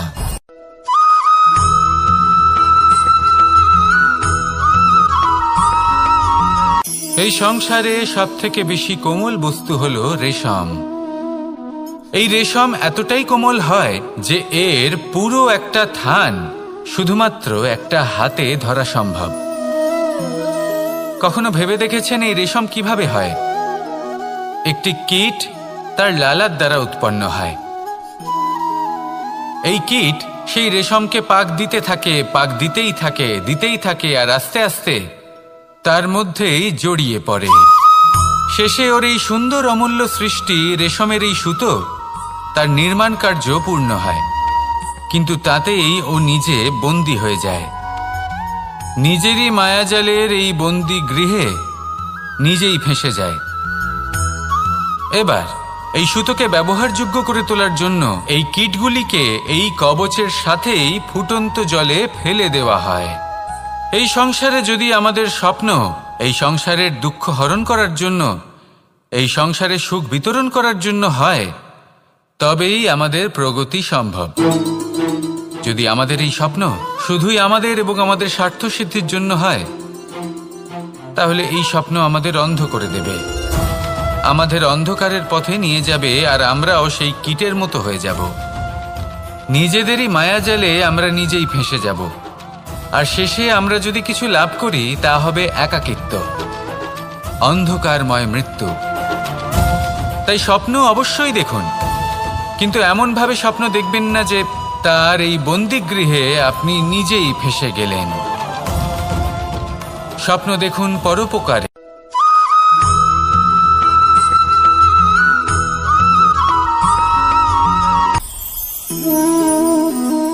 শক্তি এক অত্যন্ত বিচিত্র বস্তু, বা বলতে পারেন অনুভূতি। পিতা সবসময় চান যেন তিনি তার শক্তি পুত্রকে। আসুন আপনাকে সহজে বোঝাই। যদি আপনি সুপাত্র হন আর আপনাকে শক্তি দেওয়া হয়, তাহলে আপনি সেই শক্তির গুরুত্ব বুঝবেন, কোথায় সেই শক্তি প্রয়োগ করা উচিত সেটা বুঝবেন। আর এটা যেহেতু অর্জন করা শক্তি হবে, সেই শক্তির অপব্যবহার হবে না। কিন্তু যদি এই আপনি কুপাত্র হন আর যদি আপনাকে এই শক্তি দেওয়া হয়, তাহলে কি হবে? দেখতে গেলে এই শক্তি আপনি দান হিসেবে পেয়েছেন, তাই না আপনি এই শক্তির গুরুত্ব বুঝবেন, আর না এর প্রয়োগ আপনি জানবেন। তার অপব্যবহার হওয়া সুনিশ্চিত। তাই যদি আপনি কোনো শক্তি অর্জন করতে চান, তাহলে আগে তার যোগ্য হয়ে উঠুন, পুত্র নয় পাত্র হয়ে উঠুন। আর আমার সাথে ভালোবেসে বলুন, রাধা রাধা।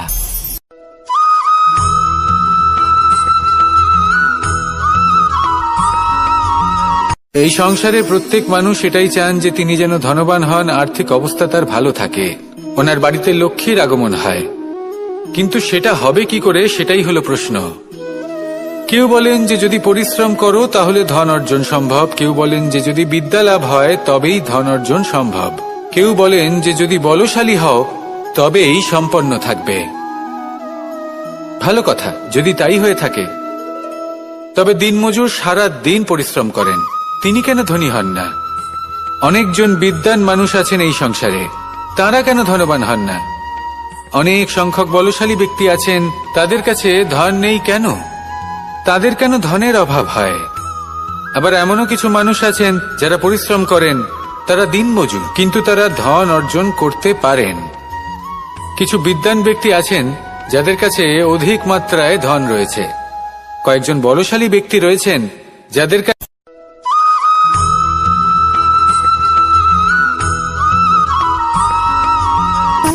সুখ, দুঃখ এবং শক্তি, এই তিন হলো এই সংসারের ত্রিদেবের মতো।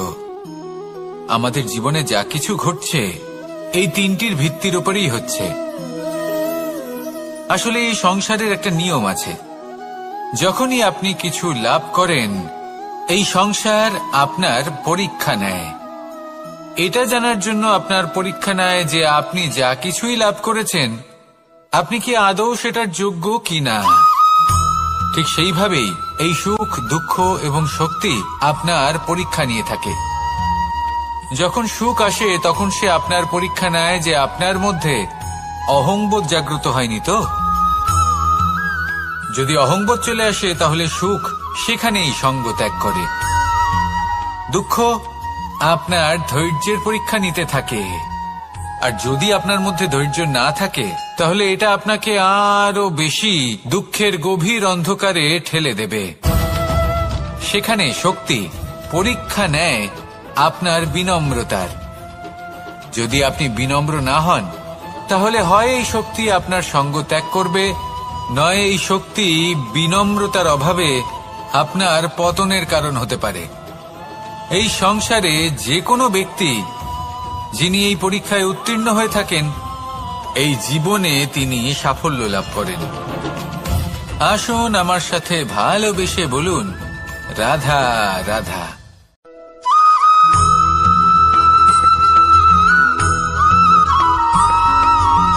পঞ্চতত্ত্বের মধ্যে দ্বিতীয় তত্ত্ব হল ধরণী, ভূমি, যাকে আমরা ধরণী মাতা বলি। এই ধরণী ধৈর্য ধারণ করে, আর এর ওপরেই আমাদের সমগ্র সংসার নির্ভরশীল। কারণ এই ভূমি সহ্য ক্ষমতা রাখে, এর সহ্য ক্ষমতা হলো অপরিসীম। সন্তান যতই আঘাত প্রদান করুক না কেন, প্রেম পূর্বক সহ্য করে, আর তার বদলে অমূল্য রত্ন প্রদান করে। সন্তান যদি হাল চালায়, তাহলে তার বদলে তাকে অন্ন প্রদান করে। এটাই হলো ধরনী। এবার এর থেকে আমরা কি শিক্ষা পেতে পারি? এটাই যে কারোর জন্য কিছু করা বা কাউকে কিছু দেওয়া মনে কোনো কামনা ছাড়াই। আর এই কথাটা বুঝে যান, যদি কারোর জন্য কামনা না রেখে বা কোনো পাওয়ার আশা না রেখে কারোর জন্য কিছু করেন বা কারোকে কিছু দেন, যদি এটা আপনি শিখতে পারেন, তবে আপনি ভালোবাসতে শিখে গেছেন। আর সেই জন্যই এই ধরিত্রীকে মাতা বলা হয়। কারণ মাতা শুধু উনি নন যিনি গর্ভে সন্তানকে ধারণ করেন, মাতা তো উনিও যিনি জীবন বাঁচতে শেখান, যিনি জীবন বাঁচার উদাহরণ প্রদান করেন। তাহলে ধরণীর থেকে এই নিঃস্বার্থ ভাব শিখুন, নিঃস্বার্থ ভালোবাসা শিখুন, আর এই ভালোবাসার সাথেই বলুন রাধা রাধা।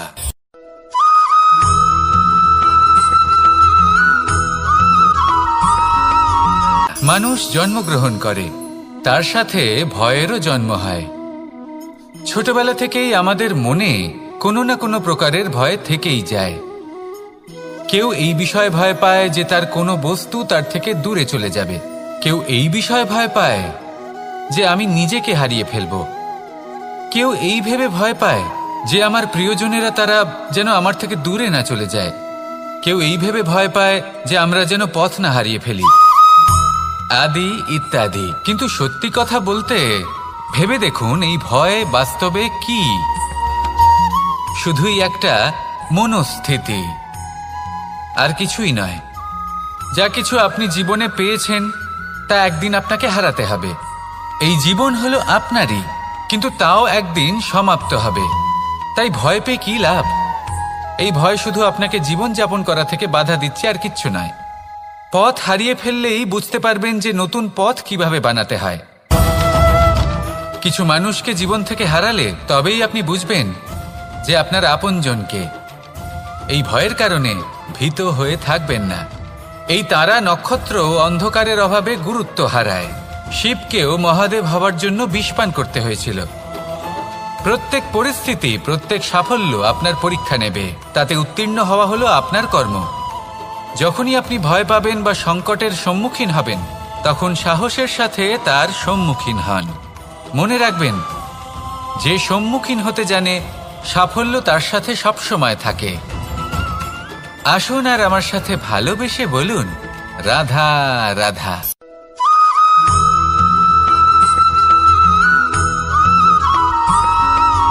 জীবনে অগ্রসর হওয়ার জন্য আমাদের কাকে প্রয়োজন হয়? মাতা পিতা, বন্ধু, প্রেম, সাহায্য, অর্থ, পরিশ্রম, আশা। ভিন্ন ভিন্ন মানুষ ভিন্ন ভিন্ন বিকল্প চয়ন করে। যদি আমি আপনাকে বলি, তাহলে জয় আর পরাজয়ের মন্ত্র দুটো শব্দের উপর নির্ভর করে, মেনে নেওয়া আর দৃঢ় হওয়া। যদি মেনে নেন তাহলে হেরে যাবেন, যদি দৃঢ় হন তাহলে নিশ্চিত রূপে জয়ী হবেন। যদি কখনো আপনি ক্লান্ত হয়ে ওঠেন, আপনি দুঃখী হন, পুরোপুরি ভেঙে পড়েছেন, তখন মেনে নেবেন না যে আপনি ভেঙে পড়েছেন, নয়তো হেরে যাবেন। তখন উল্টে স্থির করবেন যে যাই হয়ে যাক না কেন, আমি জয়ী হবই। আর আপনি দেখবেন যে জয় নিশ্চিত রূপে আপনার কাছেই আসবে। তাহলে এই কথা মনে রাখবেন আর আমার সাথে ভালোবেসে বলবেন রাধা রাধা।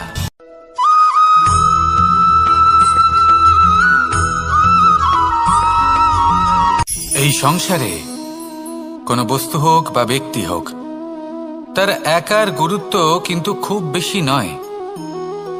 একটা উদাহরণ হিসেবে বৃষ্টির ফোঁটাকে ভেবে দেখুন। যদি একটি বৃষ্টির ফোঁটা হয় তাহলে তার খুব বেশি গুরুত্ব থাকে না, কিন্তু যখন সহস্র বৃষ্টির ফোঁটা মেঘের মধ্যে দিয়ে ঝরে পড়ে তখন সেটা বর্ষার রূপ ধারণ করে। সেই বর্ষা যা এই প্রকৃতিকে শান্ত করে। সেইভাবেই পাথরের ছোট টুকরো তার খুব বেশি গুরুত্ব থাকে না, কিন্তু যখন অসংখ্য পাথরের টুকরো একত্রিত হয় তখন তা পর্বতের আকার ধারণ করে। সেইভাবেই কিছু মানুষ যখন একত্রিত হন তখন তৈরি হয় পরিবার, কিছু পরিবার যখন একত্রিত হয় তখন তৈরি হয় সমাজ, যখন অনেক সংখ্যক সমাজ একত্রিত হয় তখন তৈরি হয় রাজ্য। এবার এই রাজ্যের সবথেকে গুরুত্বপূর্ণ ব্যক্তি হতে পারেন রাজা, কিন্তু তাও সেই রাজা একা কিছু করতে পারেন না। যুদ্ধ লড়ার সময় তারও নিজের সৈন্যদলকে প্রয়োজন পড়ে। কিন্তু এই সংসারে এমন একজন ব্যক্তি আছেন যিনি একাই সব কাজ করতে থাকেন, এবং সেই ব্যক্তি হলেন মা। আমাদের জীবনে একজন পিতার ভূমিকা কিন্তু নিঃসন্দেহে অমূল্য, কিন্তু আমাদের সকলের জীবনে যে ভূমিকা একজন মায়ের তা অন্য কারোর থাকে না।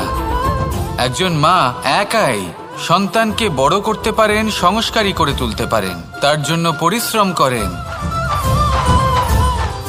আর এত কিছু কাজ করার পরেও তার কাজের জন্য তিনি প্রশংসা অবশ্য পান না। উল্টে যদি সেই সন্তান অনুচিত পথে চালিত হয়, অনুচিত কর্ম করে, তখন সেই মাকেই অপবাদের পাত্র হয়ে উঠতে হয়।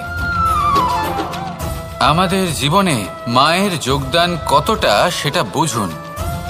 আপনাকে বড় করে তোলার জন্য উনি কতটা পরিশ্রম করেছেন সেটা বুঝুন। আজ থেকে, এখন থেকে, এই মুহূর্ত থেকে মাকে সম্মান করতে শিখুন। যখন সময় পাবেন, যখন সুযোগ হবে, তখন তার প্রশংসা করুন, ওনারও ভালো লাগবে। আর মায়ের এই মমতার জন্য, তার এই ভূমিকার জন্য আসুন সবাই মিলে আমরা তাকে প্রণাম করি, আর সকলে মিলে ভালোবেসে বলি রাধা রাধা।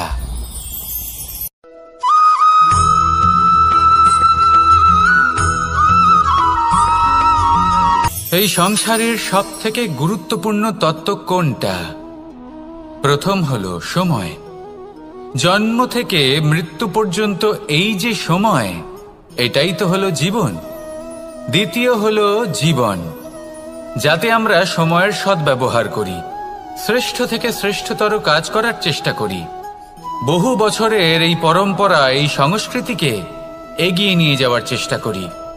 এই সংসারে আমরা অংশগ্রহণ করতে চেষ্টা করি। তৃতীয় হলো ধন, সেই ধন যা প্রত্যেক ব্যক্তি অর্জন করতে চেষ্টা করেন। এবার এই তিনটি তত্ত্বের মধ্যে একটা সামঞ্জস্য আছে, সমান ব্যাপার আছে, সে ধনই হোক বা সময় হোক বা হোক জীবন। আর সেই সমান ব্যাপার হলো যে যদি আপনি এটা গণনা করতে থাকেন তাহলে তা কমতে থাকে, যদি আপনি এটা ব্যবহার করেন তাহলে তা বাড়তে থাকে। একে সংগঠিত করে রাখতে চেষ্টা করলে এ হাত থেকে ফসকে যায়, কিন্তু যদি আপনি একে সামলে রাখতে শিখে যান তাহলে এমন কাজ করবেন যাতে সংসারের সাথে সাথে পরবর্তী প্রজন্ম লাভবান হবে। যদি কিছু শিখতে চান তাহলে সামলাতে শিখুন, গণনা করা বা সংগঠিত করা নয়। আসুন আর আমার সাথে ভালোবেসে বলুন রাধা রাধা।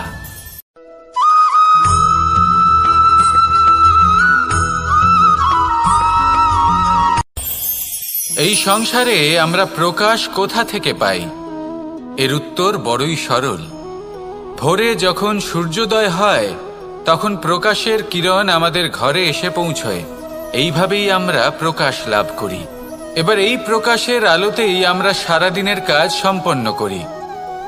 সন্ধে হয়ে যায়, সূর্যাস্ত হয়ে যায়, আর আমাদের ঘর যাতে অন্ধকার না হয় তার জন্য আমরা একটা প্রদীপ প্রজ্বলিত করি। এটাই ঘটে আমাদের জীবনেও। এবার প্রবাহমান আয়ুর সাথে আমরা আমাদের অন্তরে যদি একটা প্রদীপ প্রজ্বলিত করে নিই তাহলে বিষয়টাই অন্যরকম হবে। এবার আপনি বলবেন কোন প্রকাশের কথা বলছি যা আমাদের অন্তরে জাগ্রত করা সম্ভব? আমাদের আত্মার মাঝে প্রেমের প্রকাশ জাগ্রত করার কথা বলছি, কারণ আমাদের এই জীবন এও হলো দিনের আলোর মতো। আজ প্রকাশ আছে, কিন্তু কোনোদিন অবশ্যই অস্ত হবে। কিন্তু অস্ত হবার আগে যদি আমরা আমাদের আত্মার মাঝে প্রেমের এই প্রকাশ উজ্জ্বলিত করে নিই, তাহলে আমাদের সন্ধ্যাকালও আমরা আনন্দে এবং প্রেমে যাপন করব। তাহলে আসুন আর আমার সাথে ভালোবেসে বলুন, রাধা রাধা।